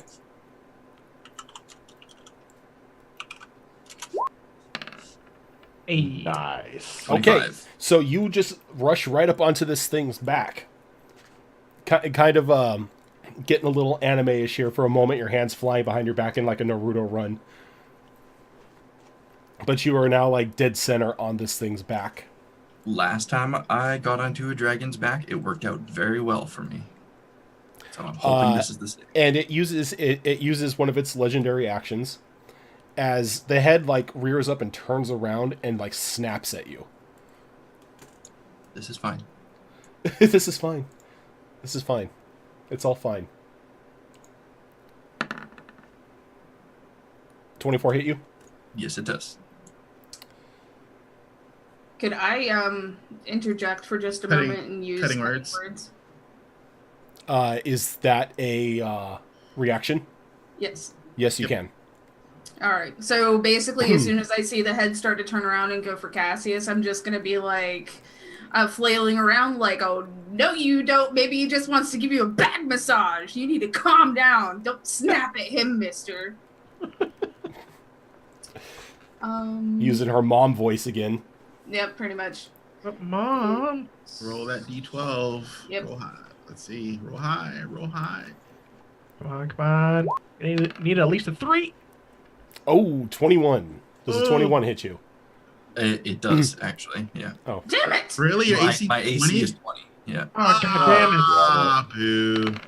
All right, so you're going to take it's all your 22 fault. piercing damage. I tried. It's That's not okay. too bad. Elric. Okay, so I got big and scary running right at me. Oh yeah. Um, Banish. Please don't banish it while I'm kind of on it. you know, Ichirai, can you give me while this is happening? Can you give me a perception check? Will my passive perception work or not? What's your passive perception? My passive is crap. I always forget where the hell it is on this stupid character sheet. in your top, the blue square at the top of pretty much any Yeah, page. To the right of your level. Oh, there he goes. My passive perception is 20. Okay, your passive perception. You can now make out on the horizon, like very faint lights of what you know to be Hammer's Reach Harbor. Oh, that's not good. Ichirai's like, guys, we're getting close to Hammer's Reach. Oh snap! Isn't that where Iris and Asuna are? Yeah. What do you fucking do? So go Alright. ahead, Alaric. So it hasn't used the legendary save. Wait, but it's undead. Never mind. Crap! Good thing I remembered this time.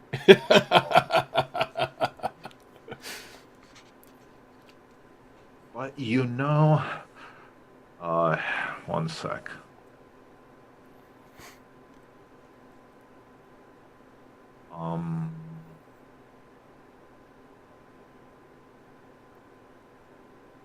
Okay, yeah, let's do this. I'm gonna cast the Synaptic Static.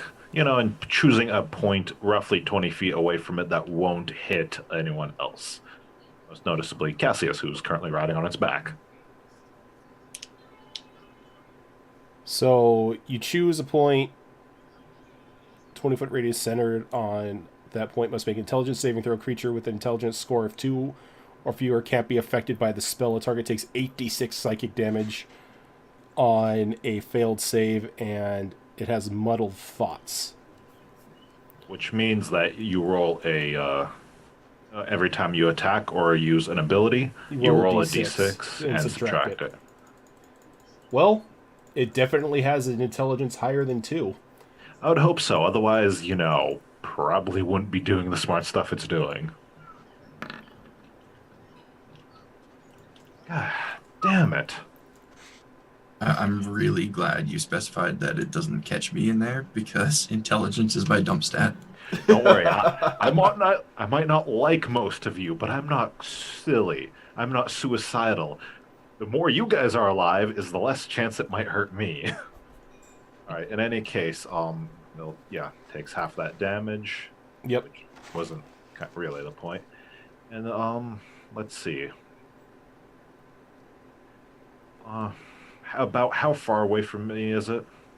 You're looking at probably a good 30 feet. And how far away am I from the edge of Zatrat? Oh, you still got a good distance away from the asses. I'm gonna, move in that direction. Okay. How far back are you moving? 30 feet if I can. Okay, you definitely can. So 60 feet of difference. Hopefully it can't run that far. Nope. You kind of let out a breath of relief as you see it closes the distance on the 30 feet of where you were at. Oh, thank God. Well, actually, if it's only got 30 feet of running, I can just, blast it to perpetual death. And it can never reach me. No, but it can reach somebody that's on its back. Now that I care a lot less, if you can't believe me. Give me 1 second here, because... Oh, you are lucky, sir. You are so lucky. And by you, I mean, Elric. Luck is a skill. I'll take it. Cassius, on the other hand...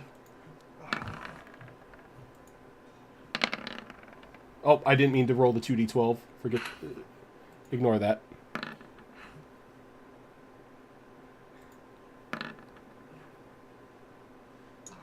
That 21 hits. The 21 hits, so 3 heads take a bite at you. You're only taking 14. Oh wait, never mind. Keep going. Being silly.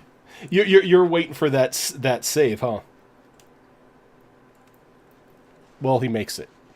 Well, since it hit him, does he need to make a dex save to if he Nope. falls off it? No. Nope. Okay. He makes the dex save, or not? He doesn't make the dex save. He makes the Constitution save, as the Hellfire flames die out. Yes, I'm using a legendary resistance. That's a lot of legendary resistance or legendaries action. Well, it doesn't have control of Alicorn anymore.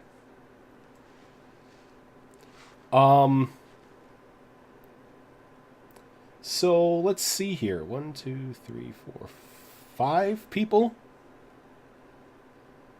You know, And a Griffin. we're gonna roll a d6.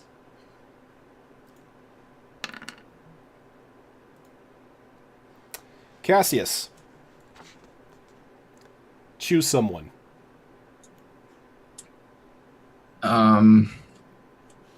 Is the Griffin included in that someone? I love how the Griffin is just everybody's negative punching bag. Just direct all the negative energy. I mean, if you want it to be. I'm sorry, Griffin. Yeah, I'm gonna go with the Griffin. You guys are sick. You know that? Rip Griffin. Says the DM. It's just the summon. It'll forget all about this. Exactly. I can just summon it back after. All right, it's going to take another 41 points of damage as another disintegration beam rips out.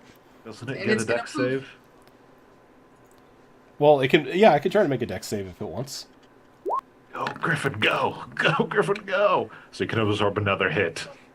Okay, it's going to take half that. It's still gonna poof. It's gone. And you kind of feel sad for a moment, Luxana. Almost as if your puppy just ran away.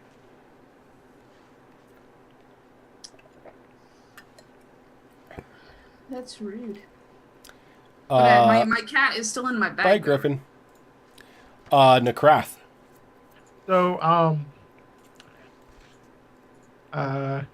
first of all, I want to grapple its leg. Like, you're going to hump its leg, or... I am so happy I'm not the only one who just had that image. Okay. Okay, I want you to know this is a huge creature. So you get crazy negatives to your rolls. I know. It gets crazy bonuses. I want to at least try. Okay.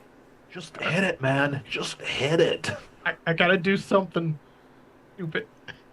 What should I do for a grapple check? Is it a strength check? It's your strength check. Okay. 23.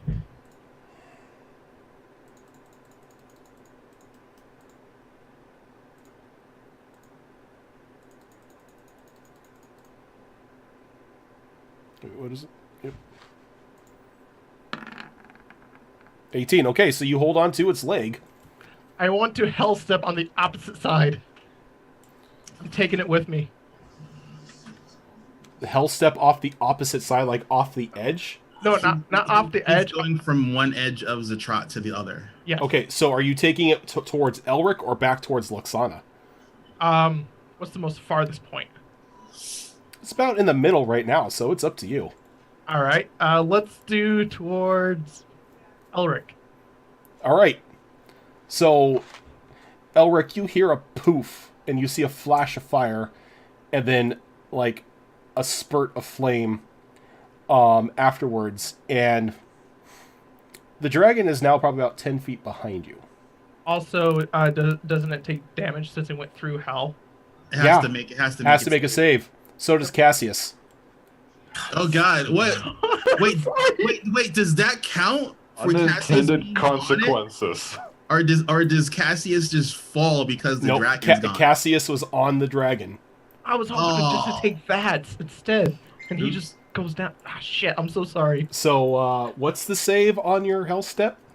Ah, fuck. What was it? It was like 8d10 or something? No, the save. Oh, The save. save. Uh, It's gonna be 8 plus the casting modifier plus your proficiency, which is probably 5. So it's gonna be 13 plus whatever your casting modifier is. Which 17. which you're a paladin. So it's a 17. Yes. Constitution or wisdom? I think it's wisdom. Yes.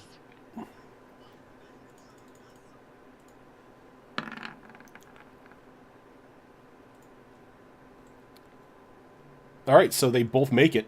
So what happens? Nothing? I don't know.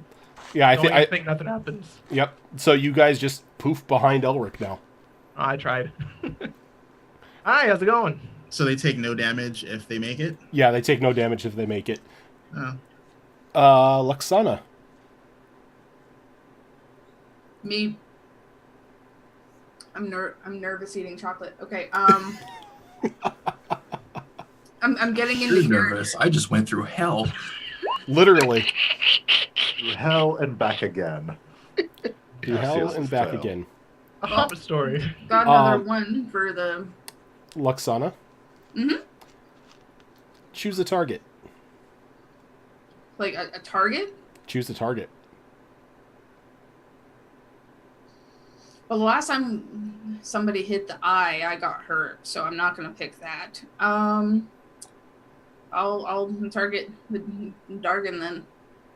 You're targeting the Dargan. Yep. Are you sure about that? Come on, sir.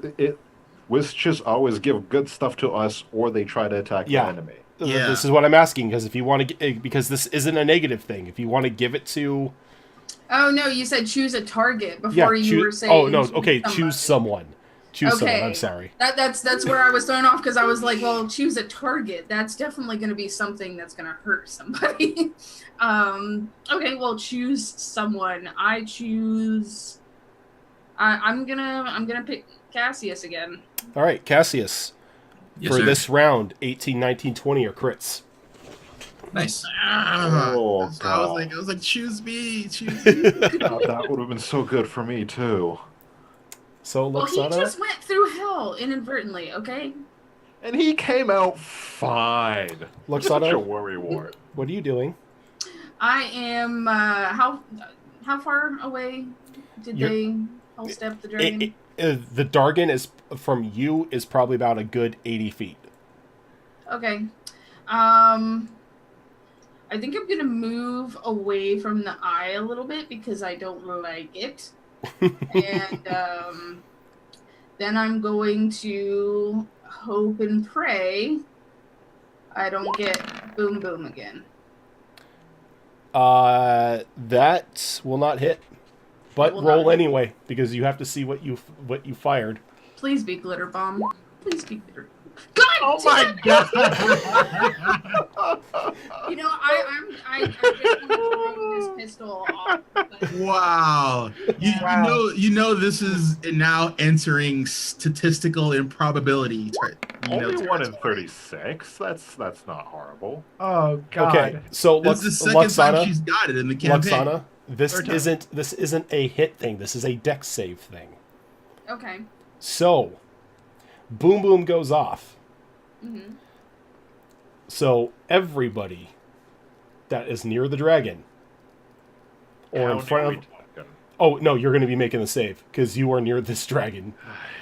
Oh wait, Uh, I'm free because I'm not near the dragon now because I I got need help you stepped away. guys to give me dexterity saves. Oh my god, I hate Luxana, I need a Constitution save.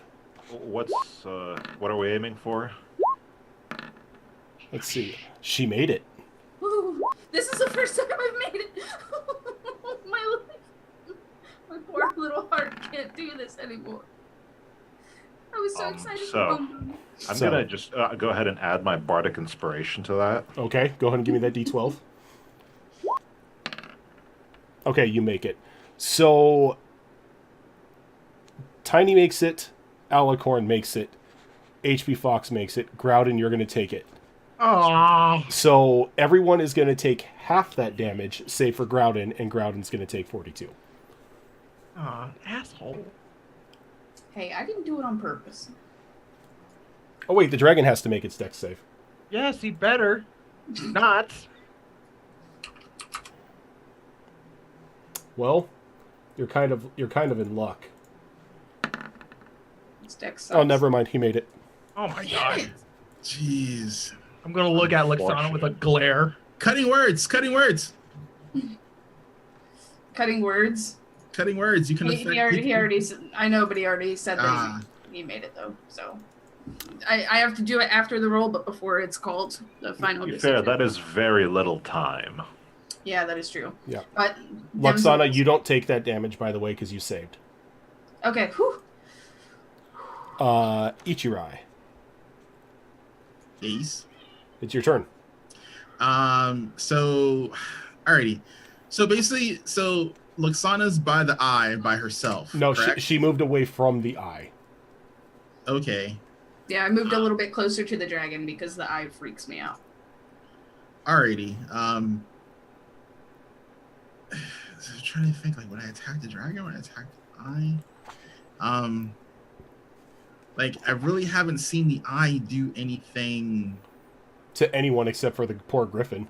Yeah, I'm just and well, the thing is, I'm like, the eye just seems like it's just his eyeball. So I'm like, like the dragon seems like, it's the muscle, and the eyeball's just the targeting system. So I'm just gonna, I guess, head for the dragon. How far is it from me now that it's been demon stepped or hell stepped? You jumped out of the way when it kind of got there. Yeah. Good 80 feet, seeing as I was 60, 70 feet, away. yeah. So the eyeball would be closer. So I'd Yeah. probably go. So I'd probably, yes, I'll roller. I will go for the eye boo, and I will squeak. Okay.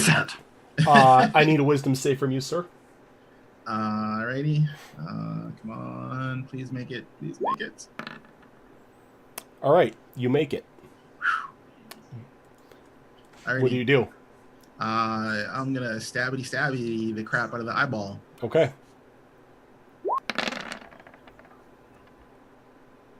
Oh, that's a crit, bitch! That is a crit. Suck it, eyeball to the void. Yeah. Wow. But Is So, you swing, and you see the blade begin to ignite. And, like, your eyes just go, like, all anime huge and everything. And you just hear this echoing thud of glass as the blade strikes a barrier.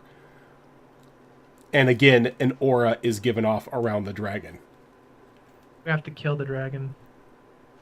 Are you kidding me? My If you would have hypothesis just was right. go hit the dragon. You suck.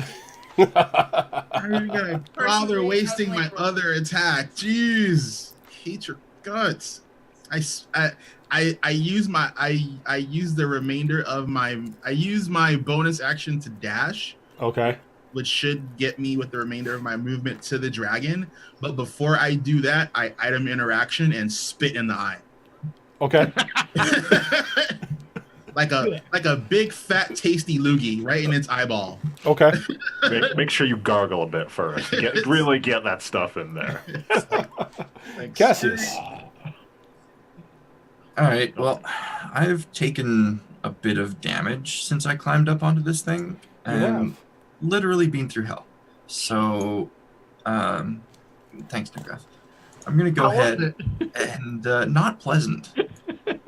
Please don't do that again. Did you see Belle while you're there? No comment. I'm gonna pop my little shoulder dragon buddy here and heal myself for that 31. Okay. Thankfully, that's a bonus action, so I can also take a stab at the dragon while I'm up there. That'll hit. Right on. And since it's a single target, it's just a single hit. Okay. And it's going to use a legendary action because it hasn't been doing this. It's going to take 2 bites at Elric. Oh, how damn. rude. Wow. Well, I mean, if you think about it, you have been doing the most consistent damage to it. So I don't think either of those hit you. No, I only have a 21 AC. Oh, well Why then. would you think I have more? I'm a squishy caster. I kind Not of too thought squishy. you had more. He was thinking of me. I had more until you got rid of my ring plus All right. 4. So you're going to take 23 and 24 piercing damage. Jeez. Ouch. Yeah, and I have one reaction that could help, but I don't want to use it yet. Ouch. you still have your potion. Yep. Got a few things I need to use Yep. before that potion, though. Elric. One sec. Doing math. Math done. Okay. Math. All right. I am slightly upset.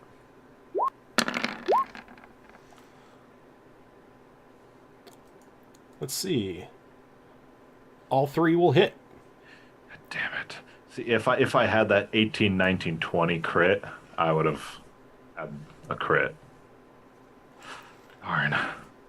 Oh well. So they all hit? All 3 of them hit. It's got to make a... I will push him back 30 feet.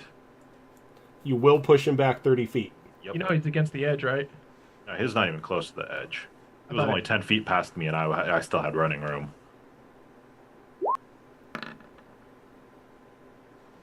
Well, You're invisible. Why turn is it invisible saying again. that? Why? I can't figure out why it's doing that. Rojan did something. I didn't do anything. Are you rolling that off Oh, the character I see. sheet or from a macro?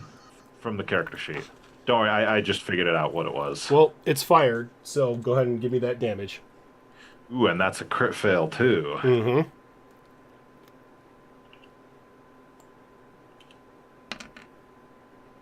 Okay.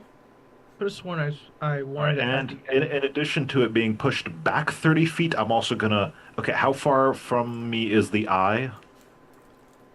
The eye is on the opposite side of Zatrot, so you're looking at 80 Complete feet. opposite. Yeah. All right, in that case, I'm gonna run 30 feet towards the opposite side of the trot. Okay. Put some distance between me and the dragon. Gotcha. Speaking of the dragon. Oh, a 4 again. Well, so it's going to go 2 bite attacks against our monk. Nope, I'm 30 feet away from it. I thought you said you were up to it. No, I ran up to it on my initiative, and then on Ulrich's initiative, he shot it 30 feet away. Oh, you're right. So I am 30 feet away from the dragon in whatever cardinal direction it went. Okay. Well then, I guess these attacks are against Cassius then.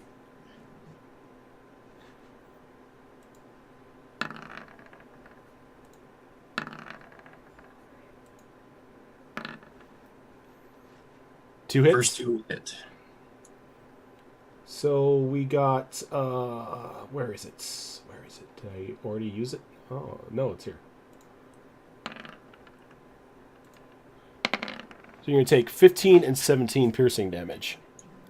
Okay, this is okay. This is fine. And Necrath. Yes. How do you feel about this? I don't know. That hit you? Nope. Okay. It tries to bring one of its claws down on you and kind of misses. Kind of looks like the dog is trying to like scratch at a flea on its hindquarters. Technically on its legs still, but yeah. Speaking of doggo, dude, like, where's Beauregard? He should be in this fight chomping on this thing. It's a giant. I asked that a long time. He refused to get in the cannon. He made his save for the Hellfire. Unfortunate. Let's see here. Whose choice is it going to be?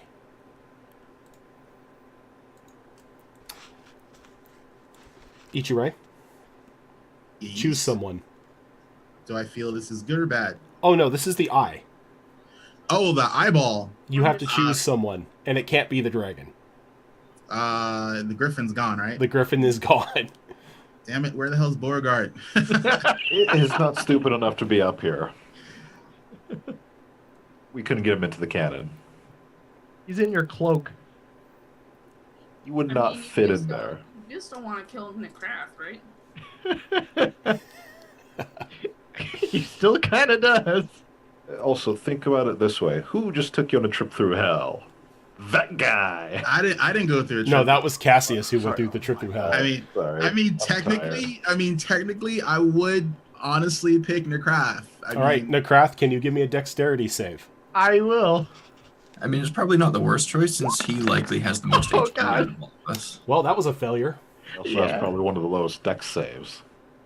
The only bad thing about disintegration, though, if you are hit the 0 HP, you into dust.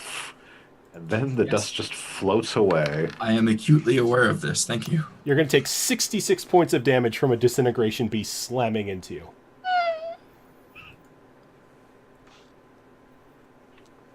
How you looking, buddy? Not very good. Hey, he still has his potion. Oh, by the way, nobody knows who chose what because you don't say it out loud. It's kind of like you're thinking in your mind. It's a whole, like, Gozer the Destroyer thing. Ray, what did you think, Ray? It just popped in there.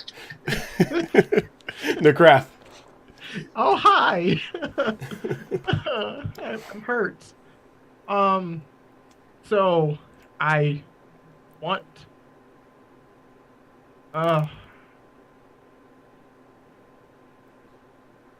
Let me reread this. Give me a sec here.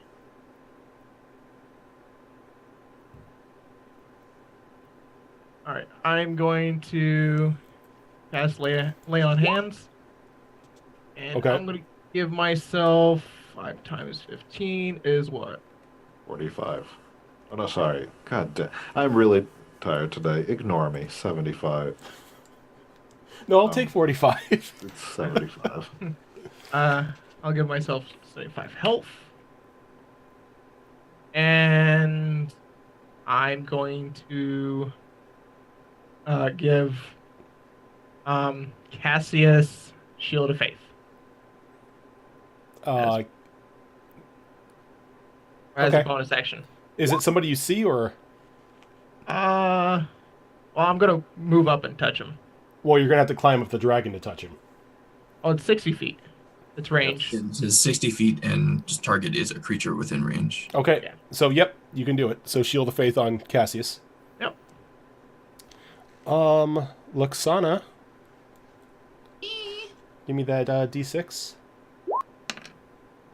Woo. That is not for the pistol, by the way. That is not for the pistol. I just wanted to. Oh yeah, Elric forgot to say on his round. If you shoot that thing over his shoulder again, he's gonna stick it where the sun don't shine.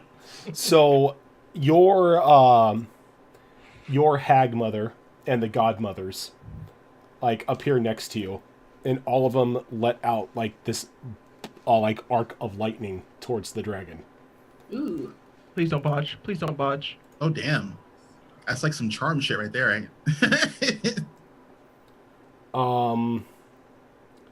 Let's see here. Where is its dexterity save? Its dexterity save is trash. That's not even a save. Yeah, I was about to say. I feel like something fishy is going on here, Roshan. But that I don't know how to roll a save. Oh. Well then. Wow. But it's still going to take damage. Okay.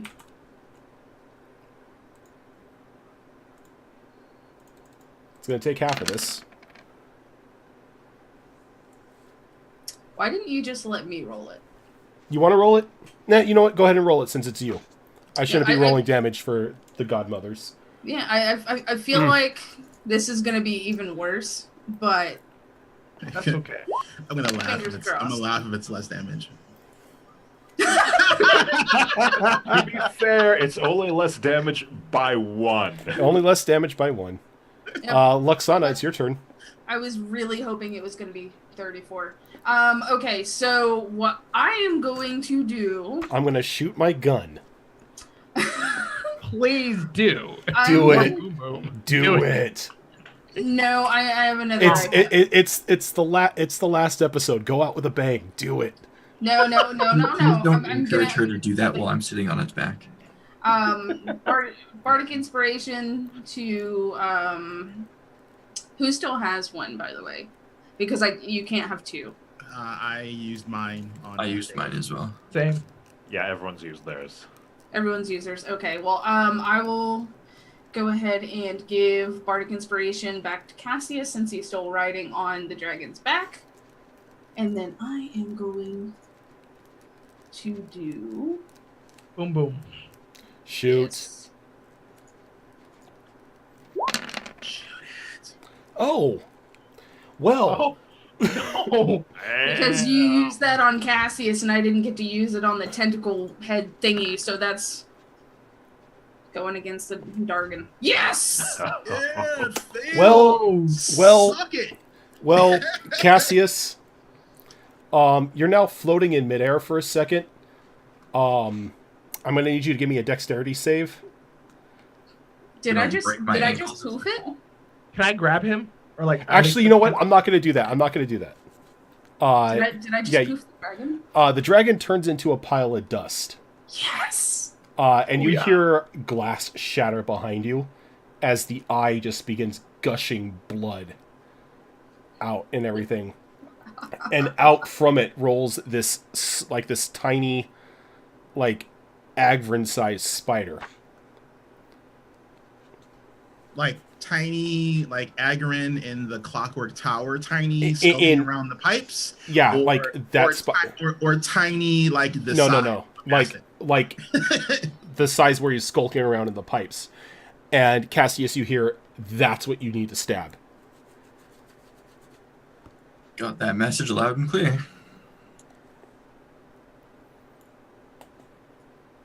So what are you doing? Oh, is it not turn order anymore? Oh, it's not turnover anymore. Combat's done.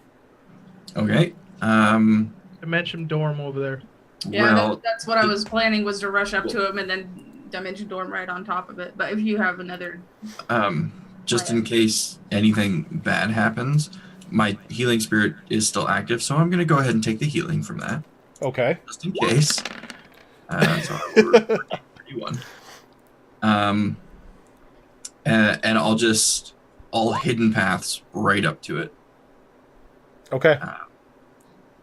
And Do not botch. either stab it with Agrin or just basically unleash Agrin and let him do his face up. You have to transform Agrin and stab it. Okay. In that case, we will do that. Let's make sure I don't have the bonuses taken off. I do. Okay.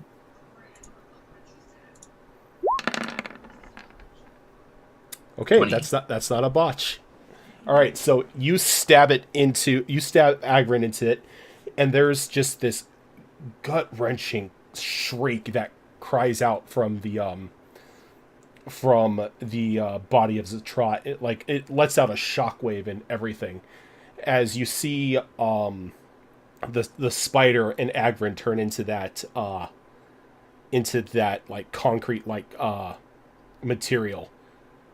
And there is a flash of light as this black essence is ripped from the body and it flies back towards the airship.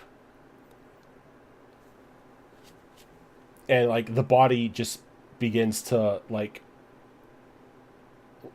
shake and crumble as you notice you are now on on a crash course flying down towards closer to Hammer's Reach. Can I try to disintegrate the body so it doesn't actually hit the city? Well, it looks like it's breaking down on its own. Okay, You're pretty much now on just a shell. Okay, I was worried we were surfing on a corpse that was still going to impact. Oh no, the city, you're like- surfing on a shell that's heading down towards the city. So it's pretty much the last scene of Doctor Strangelove. Again, I'm gonna go ahead and just fly. dating myself. Okay, so Necrath takes off and flies. I'm gonna do the same. Try to go back to the airship and make sure everything's a-okay over there. All right. Everyone who's currently on the ship, who's on the husk, can fly, right? Well, if Elwer casts the spell, yeah. All right, so you guys fly. What is Cassius doing? He hasn't said anything. I don't know. He's gonna get out of there, but he's a little distraught about leaving Egvern behind, even though this was, the plan the whole time. He's been with me for a couple of years now. Sad times. So does it look like this husk is going to? It break looks up? like it looks like it's gonna break up, and if anything, it's gonna crash land in the harbor. Okay. I think he's gonna, like, super depressing ending in an action movie, just turn around and walk to the back of this thing and then just quietly hop off and fly towards the ship. All right. And with that, we are going to take our next break. And we come back, we will see what happens.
The era of metal has begun, and metal shall prevail. For we know what they have done. 5 legends of our realm who sought to follow the path of their dark musings. But they did not know what they had summoned. Pentakill. To these creatures, there is but one thing left to do.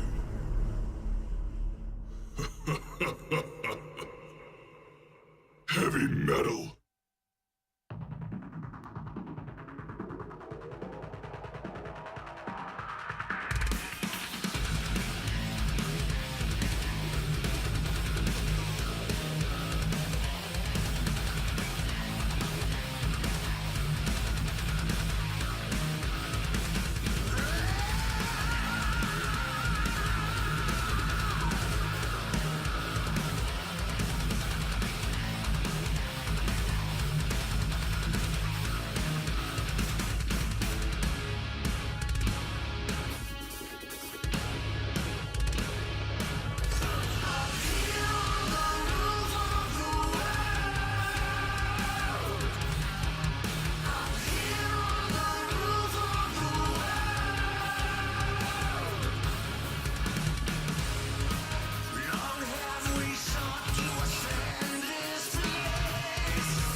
All right. We're back.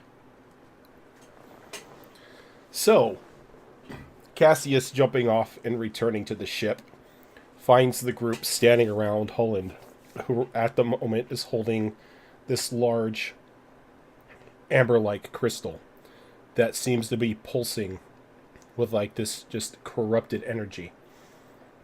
Isn't the crystal on the ship with the crazy engineer guy? Yeah, that's who Holland is.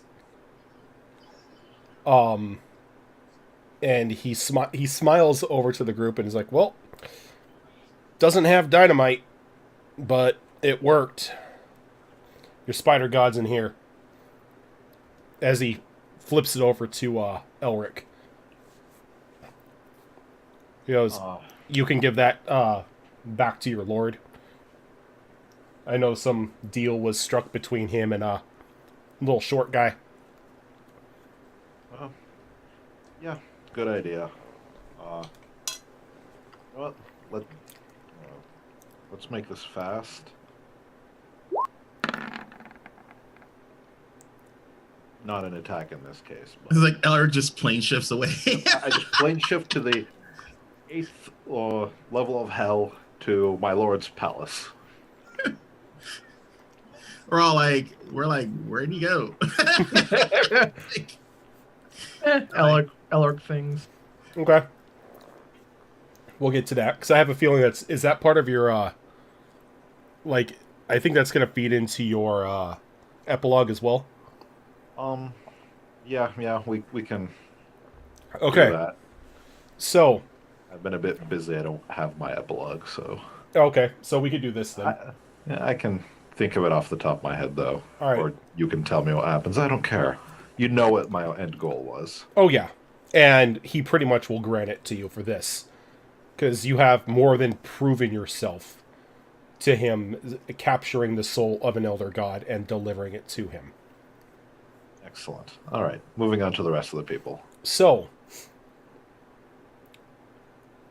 those of you who are still on the ship who decided that now is a nice time to take a trip to hell, you hear a large splash from behind you. As you can see that a large portion of the shell kind of retained its shape as Agrin's power and the power of the crystal has seemed to have changed the shell into this large stone structure. And it's now a little bit off of ways of the of Hammer's Reach Harbor. But for the most part, it looks like the city has not suffered any damage. Now, you guys sail off back to Avara's mansion, and everything fades to black as you have successively stopped the rampage of an elder god. 10 years go by. Ferrisport is now a thriving and safe community where when you first set foot in there just seemed to be a ton of shenanigans going about that were causing people to die, and minotaurs having things stolen from them, crazy stuff happening out in the sea. It seems to be thriving. Their people are well protected. The Temple of Baal even seems to be somewhat of a revered place in the city. Damn that temple. Are you sure Ichai didn't go back and try to slaughter it? He begrudgingly did not. He was told to let them be. Yeah. Plus, he's a dad, Yeah. Before, what's up? I'm gonna get to your guys' parts of the epilogue in a moment. If that's well, what I wanted to shake his hand before the 10-year part. I want to shake Ichirai's hand. Okay. Before parting ways. Now I have to ask: is this like a friendly handshake, or is Yes. this like a the handshake in Predator? No, a friendly handshake. Yeah, No. I think you should be asking Ichirai that question. I know it doesn't like do a zoom in on your guys' biceps as you guys like grip each other's arm or anything. Like Full Metal Alchemist. I'm under orders not to kill him, so it's like You and your following rules. I'm not But chaotic. This is true. You are not chaotic. I'm no longer chaotic. I answer to a higher power. Ferrisport is still the same city that it used to be when you first arrived, though there has been a memorial built. The memorial is inside the shell of what used to be Zetrat. It is more of a museum and a memorial dedicated to those who risked their lives and those who fell in battle defending the realm against the Spider God. Each of you has a illustrious statue made in your image, along with a small like backstory of your origins for future generations to look up to, becoming almost like the heroes of old for future generations. I think Cassius probably would have made sure that Agrin is also noted in this. Oh yes, Agrin is mentioned and is noted. And Agrin is actually a flagpole. Yeah, I'm like, isn't Agrin actually part of the shell? Mm-hmm. Agrin sits at the top of the shell, now bearing the standard of Hammer's Reach.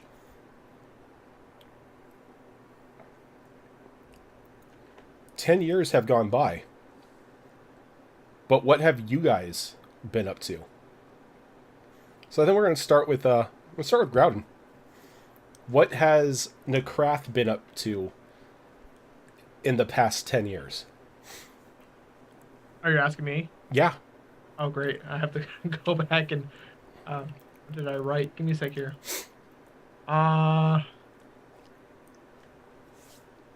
So I'm not really, just good with epilogues here. But Necrath, eventually he goes back... he goes to serving Bell, finishing out his servitude, and eventually goes back to Galicia and becomes her right hand, as well as to find the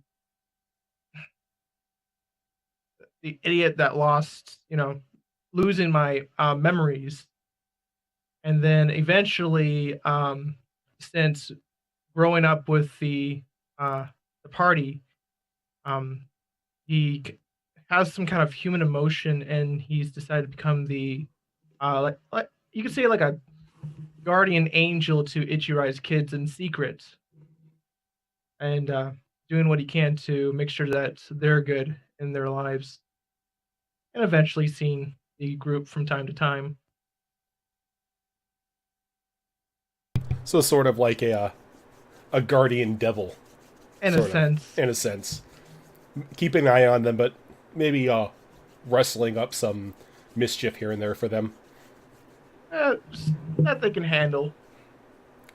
Tiny, do you have anything for Elric? Yeah, I guess I could give him a few words. So, Elric gets his ultimate goal of becoming a true demon, continuing his work for power. But he's not just any demon, he becomes the first Hellfire demon. Only being currently in the multiverse that doesn't get damaged by Hellfire. And it's quite powerful too. And at that point, 10 years is just a blink of an eye as I climb up the demon ranking totem pole. Where is he currently sitting at right now? Hard to say. Mephistopheles might be a generous devil, but he is also hard to read. I'd guess I'm pretty high up. He keeps his friends close, but he knows to keep an eye on them. Because it's much. only that time to where he lets his guard down for once, and then he gets a knife in the back. And maybe the knife is coated in Hellfire. See, I'm not necessarily going to go after him first. There's a good 7 levels of hell for me to work up. I don't think he's too worried after just 10 years. I mean, We're devils. We're, undying us, we get somehow slain on this plane of existence and have our souls banished or something. It's difficult to permanently kill a demon.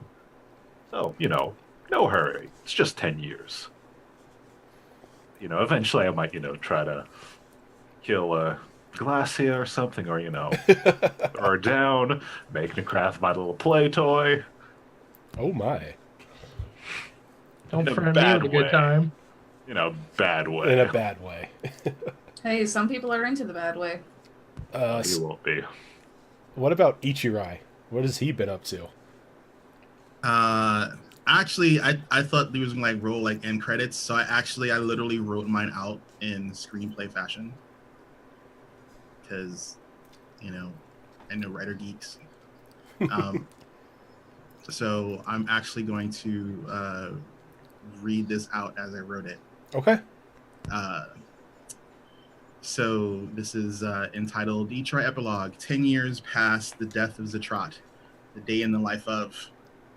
Camera pans in on a training ground high in the mountains. We see Asuna, now a beautiful woman, training a young group of monks. She scoffs at their efforts as they strike at her. She easily rebuffs them, yelling out their mistakes as the monks topple like dominoes. The camera dissolves and it focuses in on Ichirai. Blanketed in the shadow of his monastery, we find the Aasimar mindfully watching over several boiling pots of thumping barrels situated behind a small manor. A young boy follows around his feet.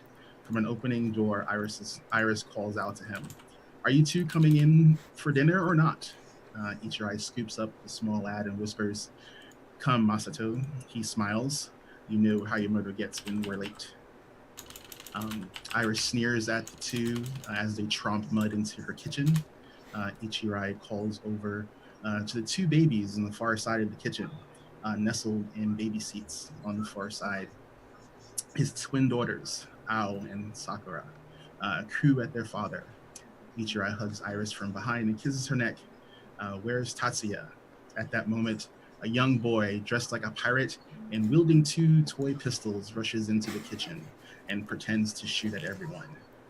Ichirai whispers, "We know who he takes after." Iris sneers. While feeding one of his daughters, Ichirai says, "Did he follow you ladies around town again this week?"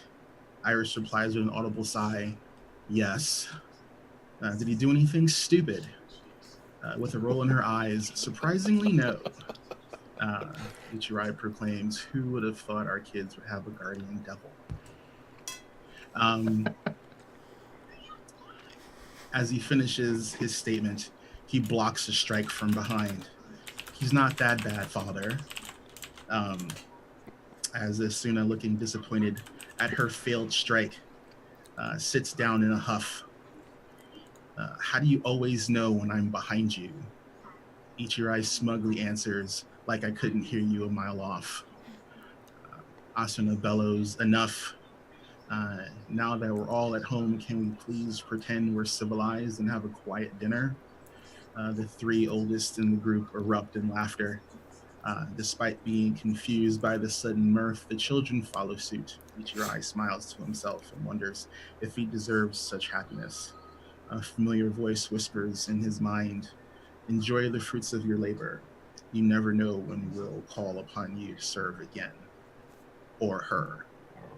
Camera pulls out as Ichirai and his family enjoy dinner together and slowly fades to black.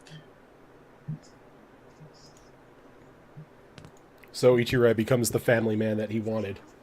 You see me off in the distance, hiding in the woods. And that's creepy. It's like it's like and he's reaching for a chest. Mimic grabs him.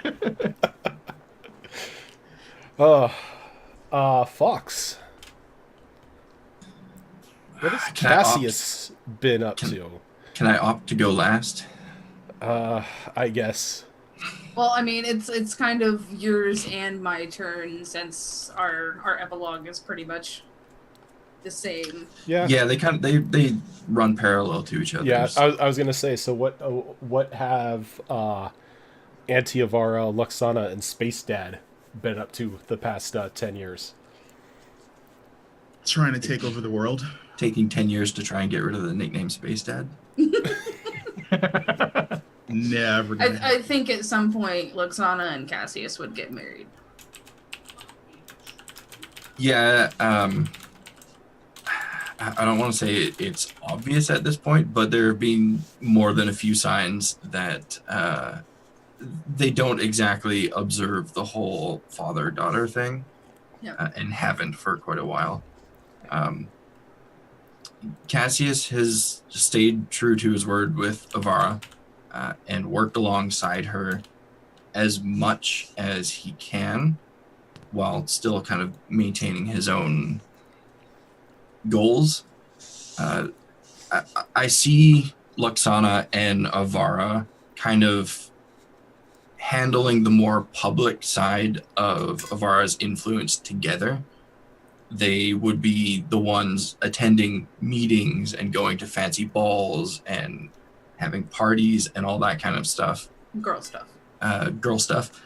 Where Cassius takes the more hands-on role and not necessarily, creates influence with violence, but creates influence with the insinuation of violence, because there's nothing that Avara does that's not nefarious, regardless of how kind and gentle she seems.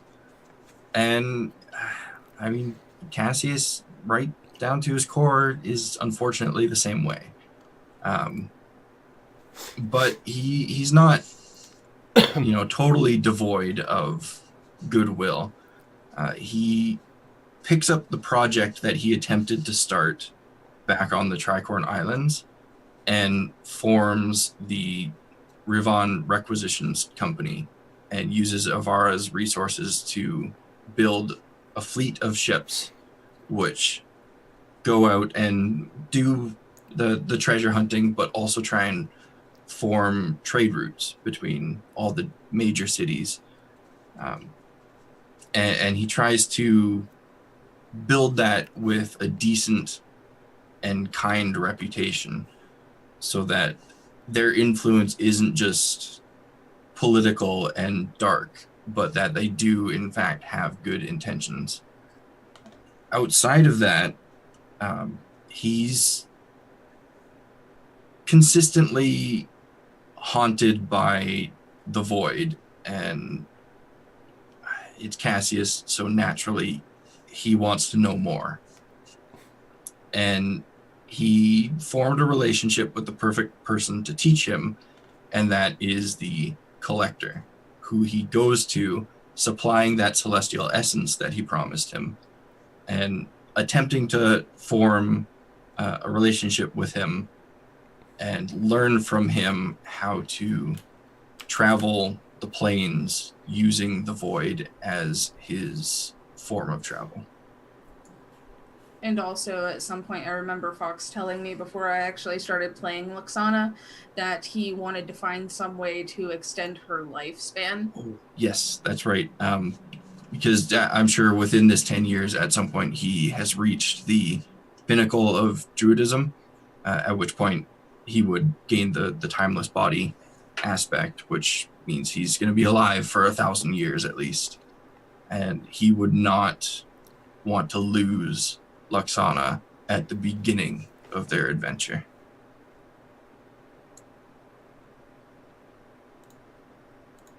And what of Luxana? Pretty much all that stuff that Fox just said, but also, keeping an eye on Ichirai and his family, because you're welcome. Basically just being like the cool babysitter that comes to hang out every once in a while.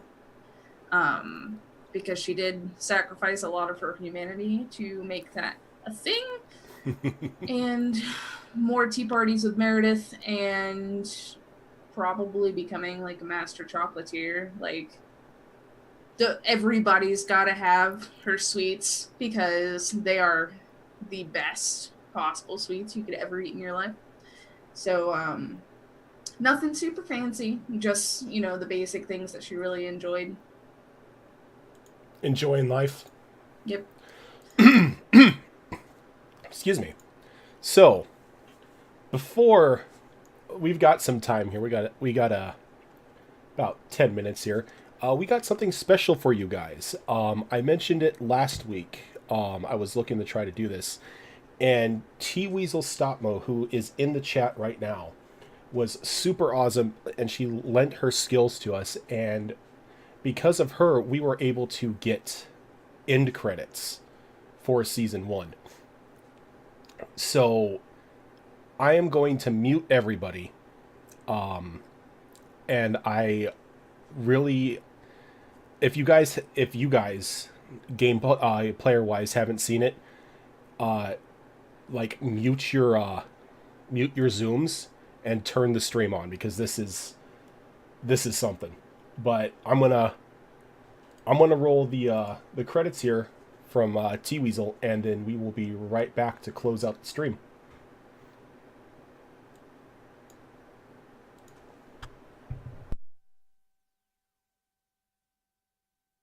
I hate to watch how you fall apart. I hate to be in the scars of your heart. Does it matter who is wrong or right? I will end this hell tonight. If one day I lost all the games and drift along without a name, if in the end I'm all alone, please find me in the great unknown. I'll be somewhere in the dark.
And that's the end of season 1. And everybody is now Alicorn.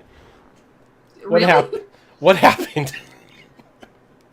We Well, all got sex changes real quick. Like. well, I guess it wouldn't be a. It wouldn't be a. Oh damn! I just deleted the wrong thing. It's like, whoops, where did the character sheets go? I totally wasn't crying. Promise. Well, There's too many. Oh my god! What is? Oh jeez. I What didn't. did you do? I didn't do it. I didn't do it. Oh Jesus! We'll just blame it on the emotions. No, Just blame it on me. no. It's Oh. the mimics. It's the mimics. Damn it! It's always the mimics. Yeah, see. That's not even the right one. Well, while I scramble to get this fixed. This is a perfect send off. Yeah, I know. exactly. This is a perfect send off. Well, I know what I'll do. Since it is technically the Rojan, Dean Rojan. the final episode here. Let me just clear all of this, and I'm just going to add your guys' cameras. But yeah, that was our end credits scene. And that was, again, done by T-Weasel, who was amazing enough to help me get that done. Because I am not a very artistic or movie-oriented person, so I really didn't know how to do it. And she was Just awesome. had to add another one of me. She was awesome enough to shoot me a message on Twitter and say, hey, I can do it for you, so just send me the deets. And she was able to knock that out in like a day's time. So T-Weasel, thank you very much for that. That was absolutely amazing. You brought on to tears. It was beautiful. Yeah, I was looking over and I saw the tears. I was a little moved by that. But what'd you guys think? Like, campaign-wise, you have any questions or anything? What did me kill? We didn't actually tell them what brought Iris back. So, Luxana was given a little bit of information on how she can bring Iris and Asuna back. That little figurine that she had contained the life essence of the current realm's Iris. And when she crushed it, it killed the Iris of this realm and brought quote-unquote fake Iris and Asuna onto the realm that you were in. And it kind of did, like, aside from those who knew, kind of did a wipe of everyone's mind, so they just accepted this as the actual Iris. And there was a little backstory on how you two met and everything. So Luxana kind of committed murder in order to bring Ichirai's family back.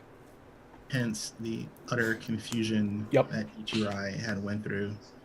Hence the confusion that he went through, hence why even his angelic guide didn't know. Angelic guide was like, nah, what are you talking about, dude? Like, Yeah. she's always been there.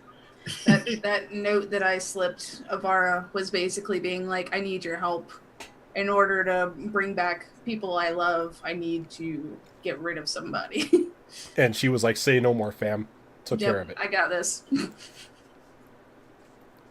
But yeah, almost 3 years. Yeah, it doesn't feel like it's been almost 3 years, but it most certainly has. This was I think this was the second campaign that I joined on this channel. The first being the one with Impious, where he threw us in the Underdark at level 1. That campaign kind of teetered off, so really this became my first fully fledged campaign ever in D&D. And I couldn't imagine running through it with a better group of people. We've had our ups and downs, you know, in character, out of character. There's been some iffy times for the show, but I've loved every single second of it, even the disintegration rays in my back. It's been an incredible experience, and I just feel like such a better person for being able to share it with you guys, not just as players and as friends and as DM, but also with the community, the people that have been here for almost the entirety of this campaign. Yeah. Is just, it's surreal. And I look forward to many more years to come in the incredible worlds that you build for us, Rojan. This was an eye-opener for me because I've been DMing for like 23 years. I've been playing D&D for 24. But very few and far between do you ever run into a group of people who seemingly get into their characters and get into the story and get into the game as much as you guys have. Before we got together and we made this campaign and everything, I was used to a lot of my games being people who just wanted to kick in the door, kill the monsters, score the loot, win the game. Like, there was very little backstory to anything. And I feel you guys have actually shaped me to be a better DM. And you guys have challenged me to create new things for you guys. Because there have been times that, like, I was caught off guard with stuff that you did. And it's just that you get that DM jitter to where, like, somebody does something you didn't really expect, and you have to sit there and you have to come up with something on the fly. But that something then turns the campaign into something even more glorious because it just starts to build up. Like, the first time that happened was early on when you guys decided to go down and rescue Sir Reginald. Sir Reginald wasn't really supposed to be a thing. But just the way that the dice fell and everything happened, you then got this marionette that had the soul of an ancient knight in there. And this poor guy was then carried around in a backpack for like 2 years. Hell yeah, man. But he came... we had to save Sir Reginald, dude. Come on. He came out at the most sometimes hilarious and sometimes what the hell time. Like when you thought about trading Sir Reginald's soul to the collector for power. I tried. I almost got away with it too. Yeah. I would have loved it if you did, because Sir Reginald would have been the one who got the power. Just this really jacked marionette puppet. Yeah, I was crossing my fingers for that. But it was like, even with the community are amazing people in the chat, and everybody who supports us is the reason why Raccoon is alive. Raccoon was originally a donation incentive for when we were raising money, but you guys seeming like fell in love with Raccoon, so did chat, so I'm like, well, gotta keep him. I mean, the same thing with Luxana. Luxana was just supposed to be like this little goofball sidekick, and she turned into a full-fledged character. She turned into a full-fledged goofball sidekick. Who's totally an adult now. I drink alcohol and everything. Toads And chocolate and cocoa. You guys have inspired me to go balls to the wall for season 2. I've already made notes on things that I could improve on this from this season.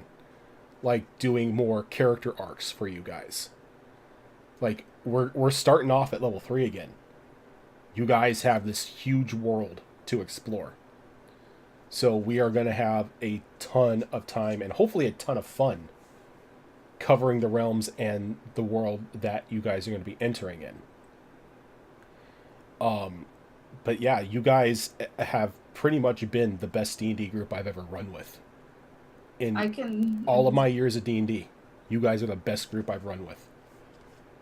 I think the essence and the best part about being a part of this group is everybody plays true to their characters. Mm-hmm. And that is frustrating at times, but it is really one of the most amazing things that I've experienced from watching before I started playing. Just especially with Ichirai. Because that is one conflicted motherfucker when it comes to some stuff, let me tell you. And it's just absolutely glorious, and I cannot wait to start season 2 with you guys. So, before we wrap up here, there are 3 things that I kind of want to touch on just in relation to the game here. We all know that Cassius is a hoarder of anything and everything. And I think it came as a fair bit of a surprise to a lot of people that he has unidentified magic items in his inventory.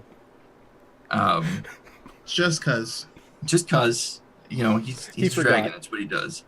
But one of the items that you specifically asked me about after the whole like multi-year dream thing that I never actually went and identified was Valerian's amulet. The one that Luxana stole and then gave to Cassius, and he never gave back to Valerian. I still have that, but I never looked at it. What is it? It's a good thing you never looked at it. It's a cursed item. I figured that much. Valerian was a ghoul spy. He was in disguise the entire time, and that it was known as the Amulet of Twisted Fate. Pretty much anything that happened, the opposite would happen. So you see, it's sometimes a good thing not to identify the items in your inventory. Or you just have some other poor schlub identify them for you, and then there's an idea. Let the cursed crap happen to them. Now these other 2 things are actually spells or abilities that I never got to roll in the game. So unfortunately, chat isn't going to be able to see them, but I haven't seen them either. So I just want to see everybody's reaction when they come up. Give me a second. Don't roll that just yet.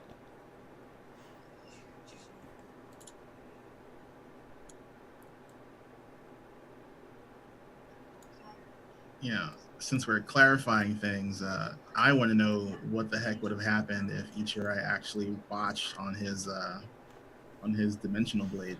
Oh, you don't want to know that. Let's just put it this way. There would be no Ichirai. Oh, damn. Yeah. That's not a great thing to have in my possession. What did Glitter Bomb do for my gun? Glitter Bomb was like fairy fire. But that's actually pretty awesome. It revealed everything, and anything that was covered in the glitter had disadvantage because glitter is annoying. Yeah, it's the herpes of the craft world. Yep. All right, so you can go ahead and roll if you want, Vox. I got the screen up. Okay, awesome. So we touched on it a number of times, how it would be just bad news for everybody if Cassius died, if he dropped to 0 HP. Yeah, you guys haven't seen this. Yeah, and I never got to roll it. And now, just, it's dice, so it could end up being, like, barely a sneeze. But on the other hand, it could, like, decimate our entire surroundings. So star that's in his chest, as Ro said a number of times, basically goes supernova when he dies. And it does a fair amount of damage. Ooh. So it has the potential there to do over 300 damage. Oh, and I never told you. That's in a 100-mile radius.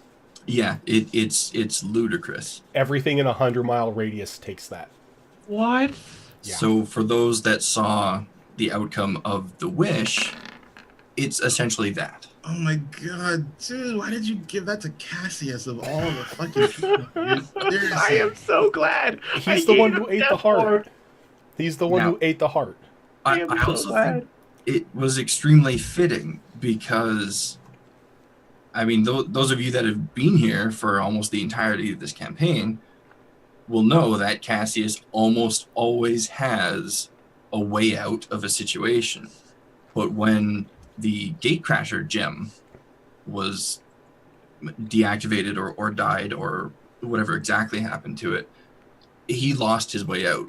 He didn't have a backup plan anymore. But as soon as this occurred, well, there's suddenly his insurance for staying alive. Anybody that tries to kill him is most definitely going to go down with him. So I thought that was pretty fitting. And the other thing, Rojan I don't think even knows about, because I added this to the sheet way back when I got that armor that everybody made fun of me for. That was the sand armor.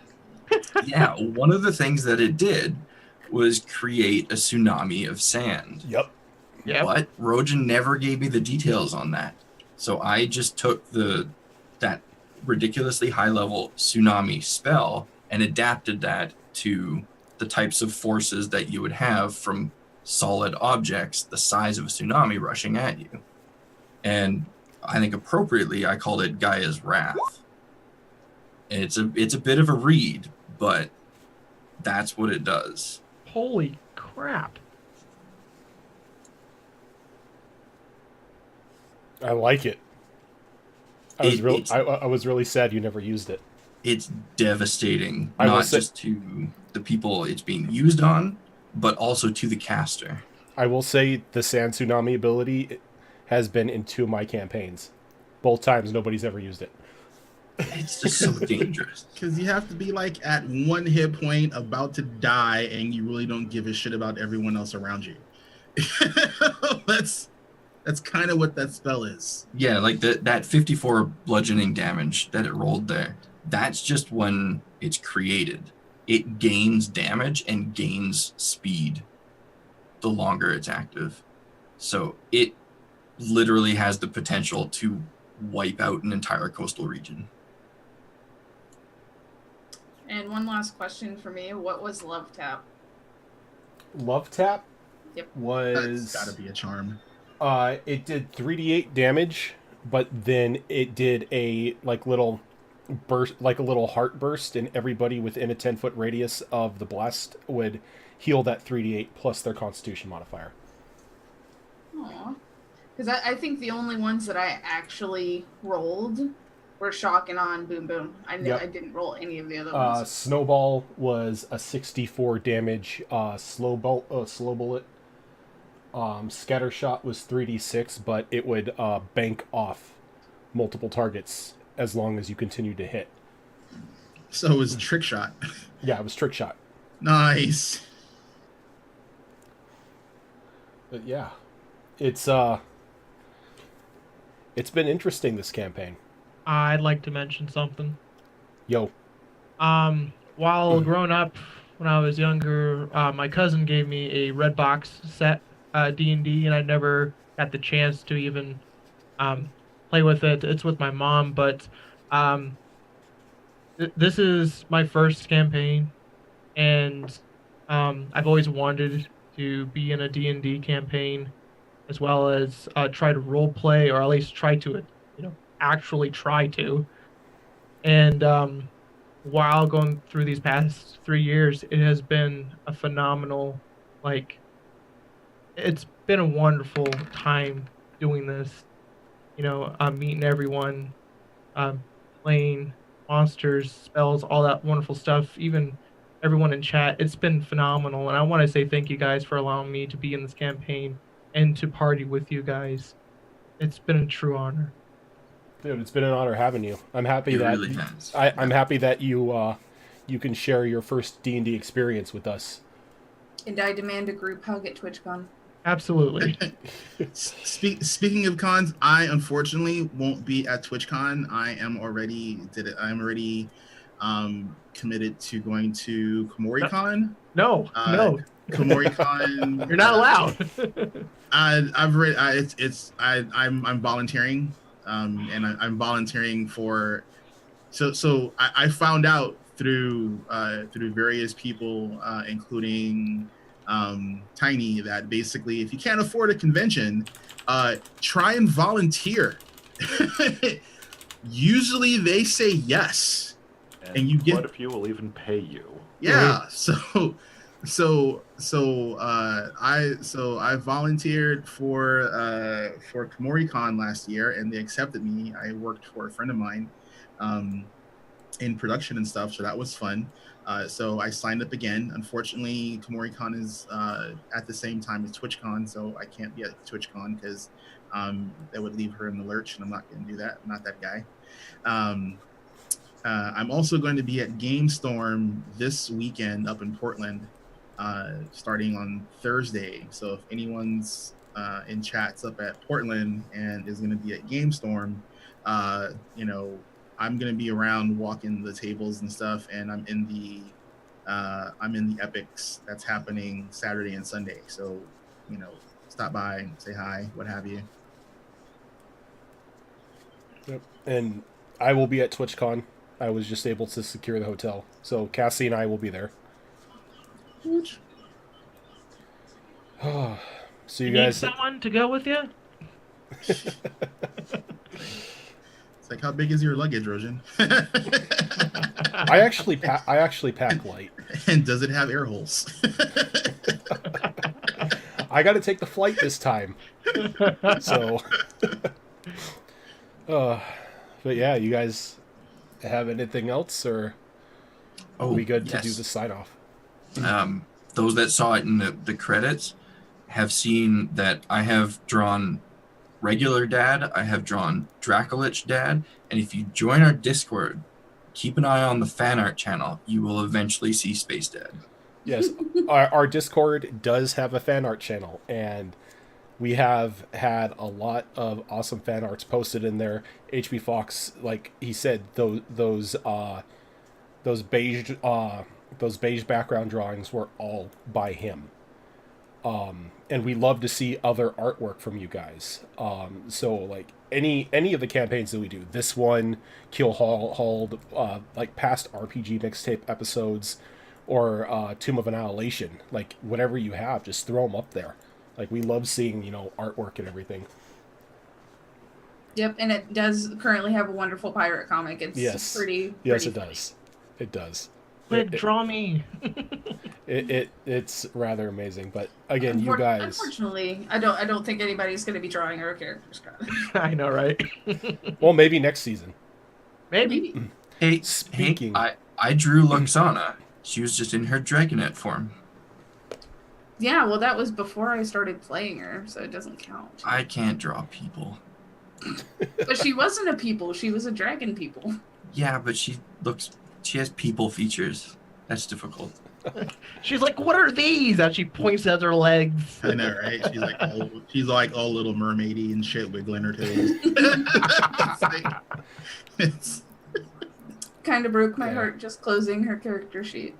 I know. Speaking of season 2, next week we begin the world building for the season 2 campaign.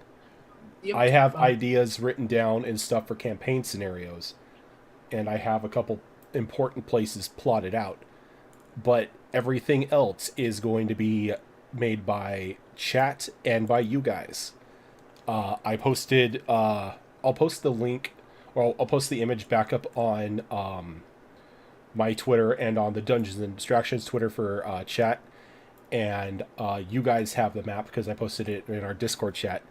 But if you guys want to take part in the world building, we will be here next Tuesday at 6:30 to start that. I'm going to hit you guys up sometime, probably tomorrow, about ideas for when we want to do the character creation.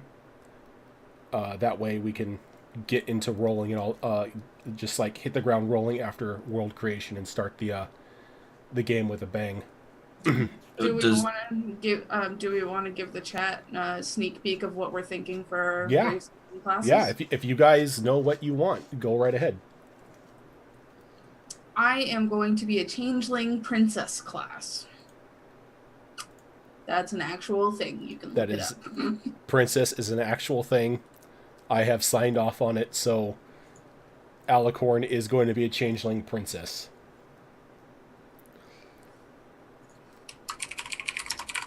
Fox, what are you thinking of? So I haven't 100% settled on the class yet, but I do have a fairly decent idea at this point. And it's likely that I'm going to be playing a Knoll rogue duelist. Nice. You taking the duelist class from the Midgard book? Yes. Nice. I was hoping somebody was going to take one of the rogue features. And I'm going to, DM permitting, I'm going to be dabbling a fair bit in alchemy as well. I'd let you do it. Azarin, what about you? What are you thinking of? I am currently theory crafting what I am deeming a shadow archer. So I was telling the other characters earlier on during one of our breaks that I kind of have a thing against cookie cutter characters. I always have one because I'm a hypocrite. I'll say it now, but the cookie cutter characters, when I don't feel like thinking or I'm not going to be fully invested in a campaign, I'll have something cookie cut. That's whatever. And I like archers, and I'm kind of chagrined and disappointed that that we've had. No, I love cookies. So no, you don't spread those horrible lies. I love me some cookies. But there's a lot of archery stuff in D&D, especially with the new books that were released, that don't get used because everyone does the same archer type or the same, pretty much the same archers. So I pieced together a class, multiple class race combination that effectively doesn't have the same damage output, but I think will be a lot more fun to play, and it'll definitely be more situational than just, oh, look at that and I shoot it. That's something that I really enjoy in characters, and I kind of prioritize far above just straight up dealing damage. Mm-hmm. Dealing damage in an interesting way, doing something outside of, as you said, just pointing and shooting. Everybody can point and shoot. Okay, it gets the job done, but it's not very exciting. So kind of putting yourself in a situation where you're almost handicapped to just do those general actions can create some really intriguing and entertaining battles, and even extend to RP situations where you approach things from angles where you wouldn't otherwise, because the direct path is usually the one that works. But again, putting yourself in those situations where you eliminate that direct path makes for really intriguing characters. So I'm looking forward to see the way you play that. Not to mention, speaking as a DM, I love it when you guys think out of the box, because it allows me to think out of the box, and it allows, sometimes it allows for the creation of items and weapons and whatnot to fit with thinking outside of the box, to where your character may not focus on damage, but you're doing such a cool and character focused thing that you may happen upon something that's going to help you in your adventure because of it. It's not just I'm generic, everyone's just generic kit with stick. You guys are actually putting personality into your characters, and I love seeing that. That's one of the reasons why I was so excited about the princess class too, because it's very strange. Some of the I was going over some of the things that the princess class has access to with the guys before the stream started, and they were just laughing because some of the crap I can do is just definitely going to make for some entertaining RP situations. What about you, Groudon? Well, seeing as this will be my second campaign, I've been wanting to go back to Gunslinger. Even though, for those who are new and didn't know, my first character name was Genesis, and he was a Gunslinger. Well, at the time, that class was brand new, and that class didn't even exist yet. yeah, so in a sense, it was kind of being dabbled. For races, I was juggling between like 4 races. I was either thinking of either Tabaxi, a Knoll, or a Dampier. But I decided to go with Kobold. Because in my mind, I want to experiment. Because I always keep thinking, bigger, broader is better, but it's not. I'm gonna go with a small person. I'm gonna go with a small little guy. And Kobolds are amazing, so I love Yeah, they that are. choice. and Kobolds for- are awesome. And for of course, the class will be Gunslinger, but it'll be it'll be based off of the Matt Mercer Gunslinger. And for those that do want to, read up on it, it's right there. So, feel free. Oh, Of course, it purchased me. That's okay. It's on DM's Guild. yeah.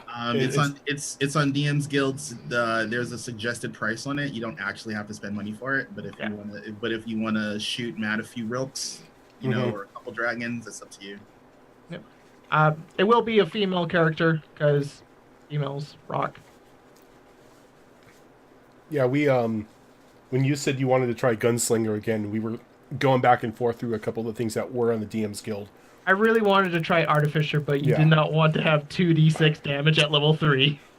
Which is nothing because No! It wasn't rogues- 2d. rogues It wasn't get that. 2d6 at level 3. It was 2d6 at level 1.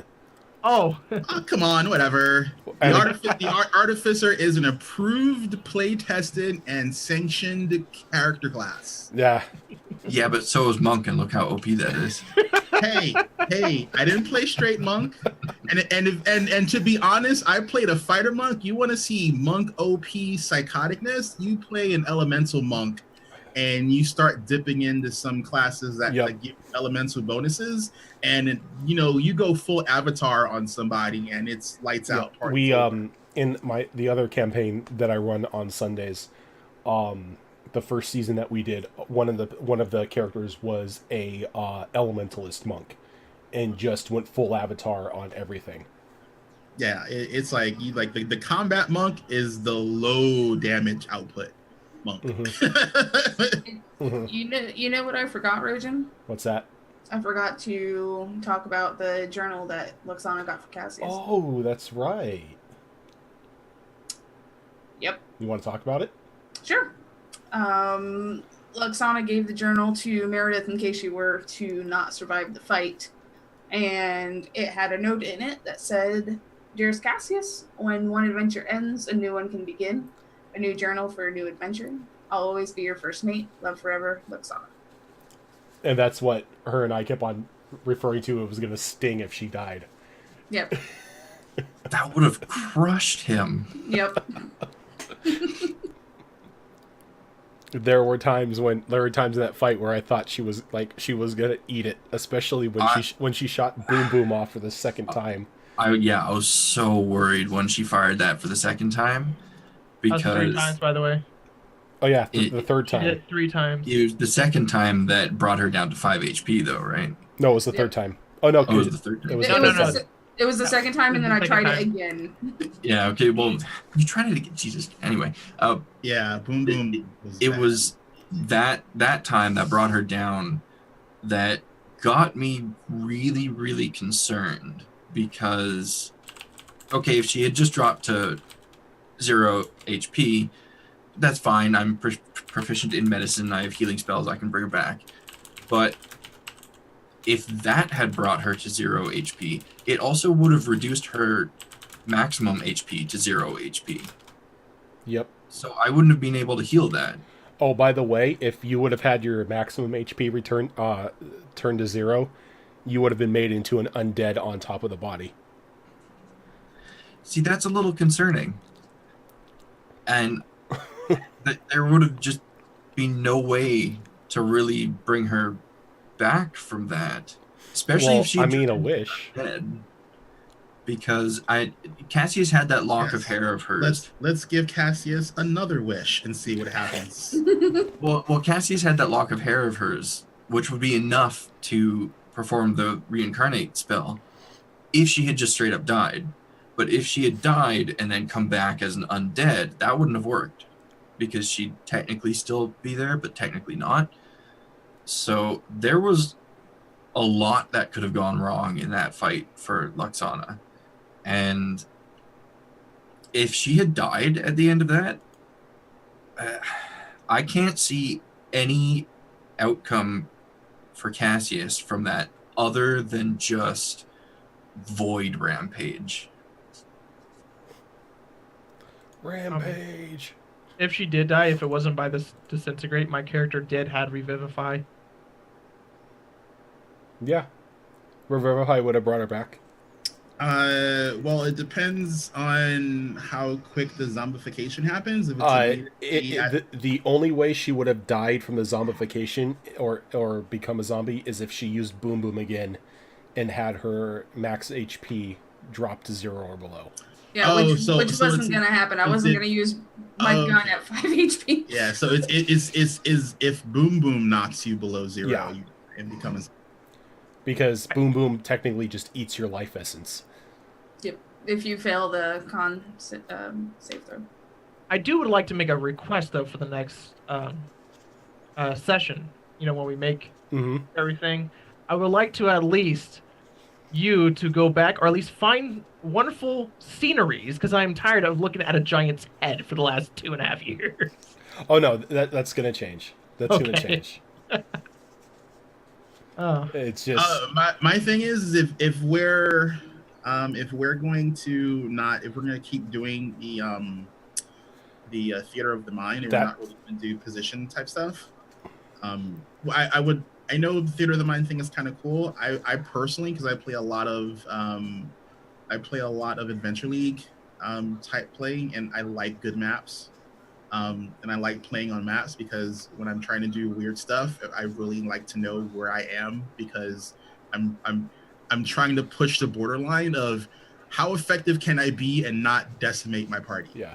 So for the next one, what I was thinking of doing is kind of what Imp does in our Sunday night and our Wednesday night game. And that's when a battle comes up, he just brings up like a basic battle map and then just like draws the borders and whatnot and does that because that would cut out a lot of time of us asking where we are and stuff. Well, yeah, and it's also like with like maps and whatnot going through locations and everything, it's like not being able to sit down and dedicate like, you know, it would be nice, you know, 10 hours a day or whatever. You know, see a nice scenery and when battle starts, you can switch it over to like a battle scene of some sort. Yeah, like not being able to like grab the maps and the maps being very limited unless I buy them off of Roll20 or whatnot, and then finding one that fits what I'm trying to do. It kind of like kills the mood of creating things. But if I can do like I can do theater of the mind until we get into a battle and pop up, like throw up that battle map, and we can do that. That way you guys will have your positioning and everything, and you can position yourself strategically and not blow each other up with disintegration beams. Yeah, and I think that's been working out quite well so far on the Wednesday show. It allows us to still kind of have the freedom of the theater of the mind while not having to do any real guesswork in battle. Yeah, and like Imp's even done it with like on the Wednesday game to where we're on a ship. He's showing the three layer layout of the ship when we're doing theater of the mind stuff, so people can get like kind of an idea of what's going on. And so like I'll work on that, and like I'm fooling around with some cartography programs anyway, but I can definitely throw up the battle maps for us. That way, battle is not theater of the mind. Make models. Sure. Let me go spend $600. Sure. You're Matt Mercer, right? I wish. Geez, I wish. If we get Chris comes up with all the shit. Oh. But yeah, so I think that's going to do it for us tonight. we're gonna go on a raid as we normally do.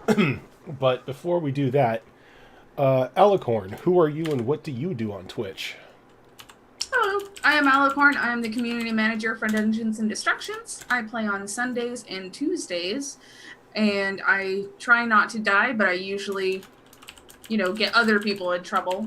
I drop kicked somebody off a cliff a couple weeks ago on Sunday. That was Drop fun. kicked me off the cliff. Yeah, that's right.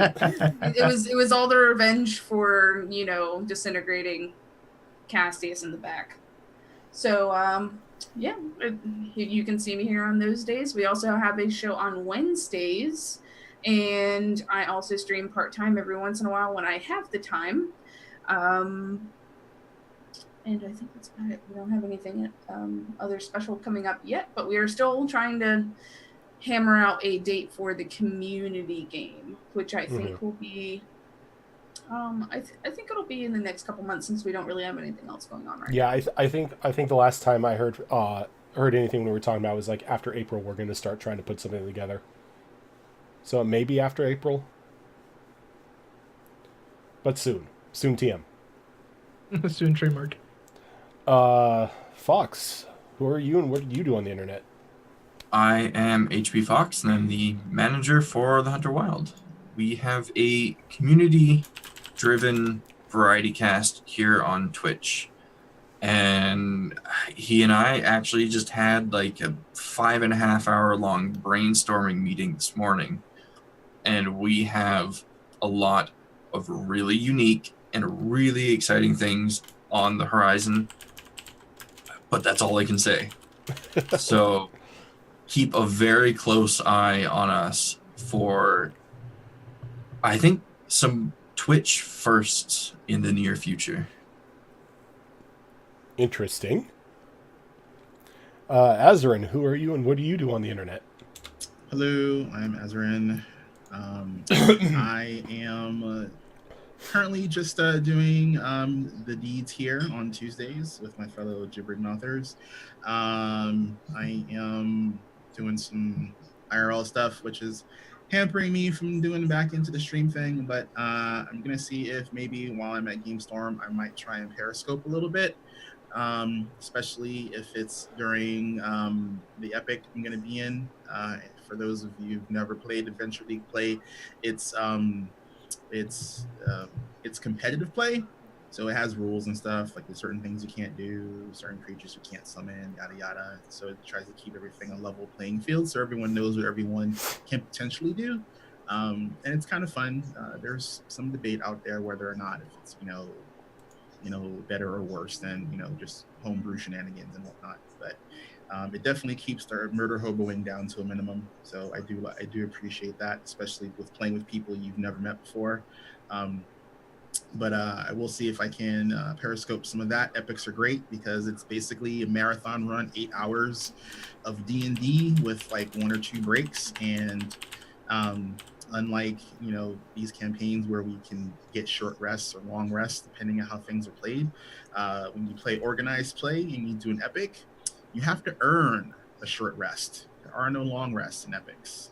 And if your group doesn't earn a short rest, you basically have to go 8 hours on what you start off that campaign day with.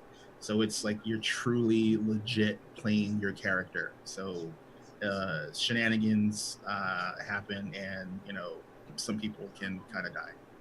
Or you can do what I did in my last epic and make a kaiju fight between magical T-Rexes and giant apes. So things like that happen.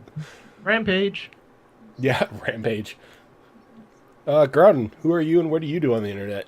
That's all I got. Sorry, I was muted. Groudon, who are you and what do you do on the internet? Who am I? I'm Master Groudon, and this is Mr. Rogers. He's a nice dragon. I'm a variety caster. As of right now, I'm just kind of bumbling back and forth between games, mostly MMO. I am trying to finish up Far Cry 5. I am almost done, and then I'll finish up Ni no Kuni, and trying not to get the urge to go back to WoW because Do it. because I want to, but still do Final Fantasy 14. It's kind of died down because of the Eureka patch, I might just go back to WoW and play on my Demon Hunter or Hunter and work on my Death Knight and all that wonderful jazz. It's fun.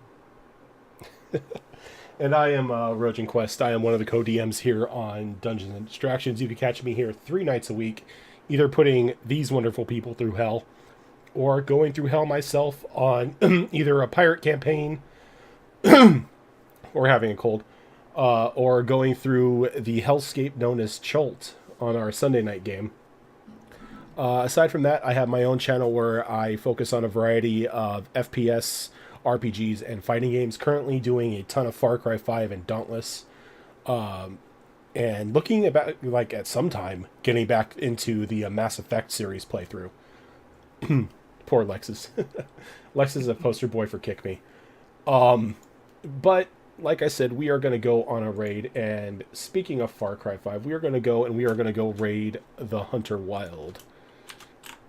If I can get this correct. Bingo, got it.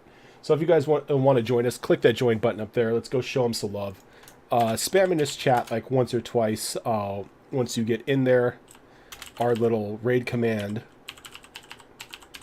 which is, I heard there were dragons in here. Let's go show them some love, but don't get, global muted for it. And we will catch you guys next time on Tuesday for World Creation. Until then, have a good one, guys. All right, we're out. Thank you, guys. Thank you. It was a blast, guys. Can't wait to do more. I wish Luxana would have told me about. I figured Luxana was gonna like disappear into the ether with Avara and Cassius.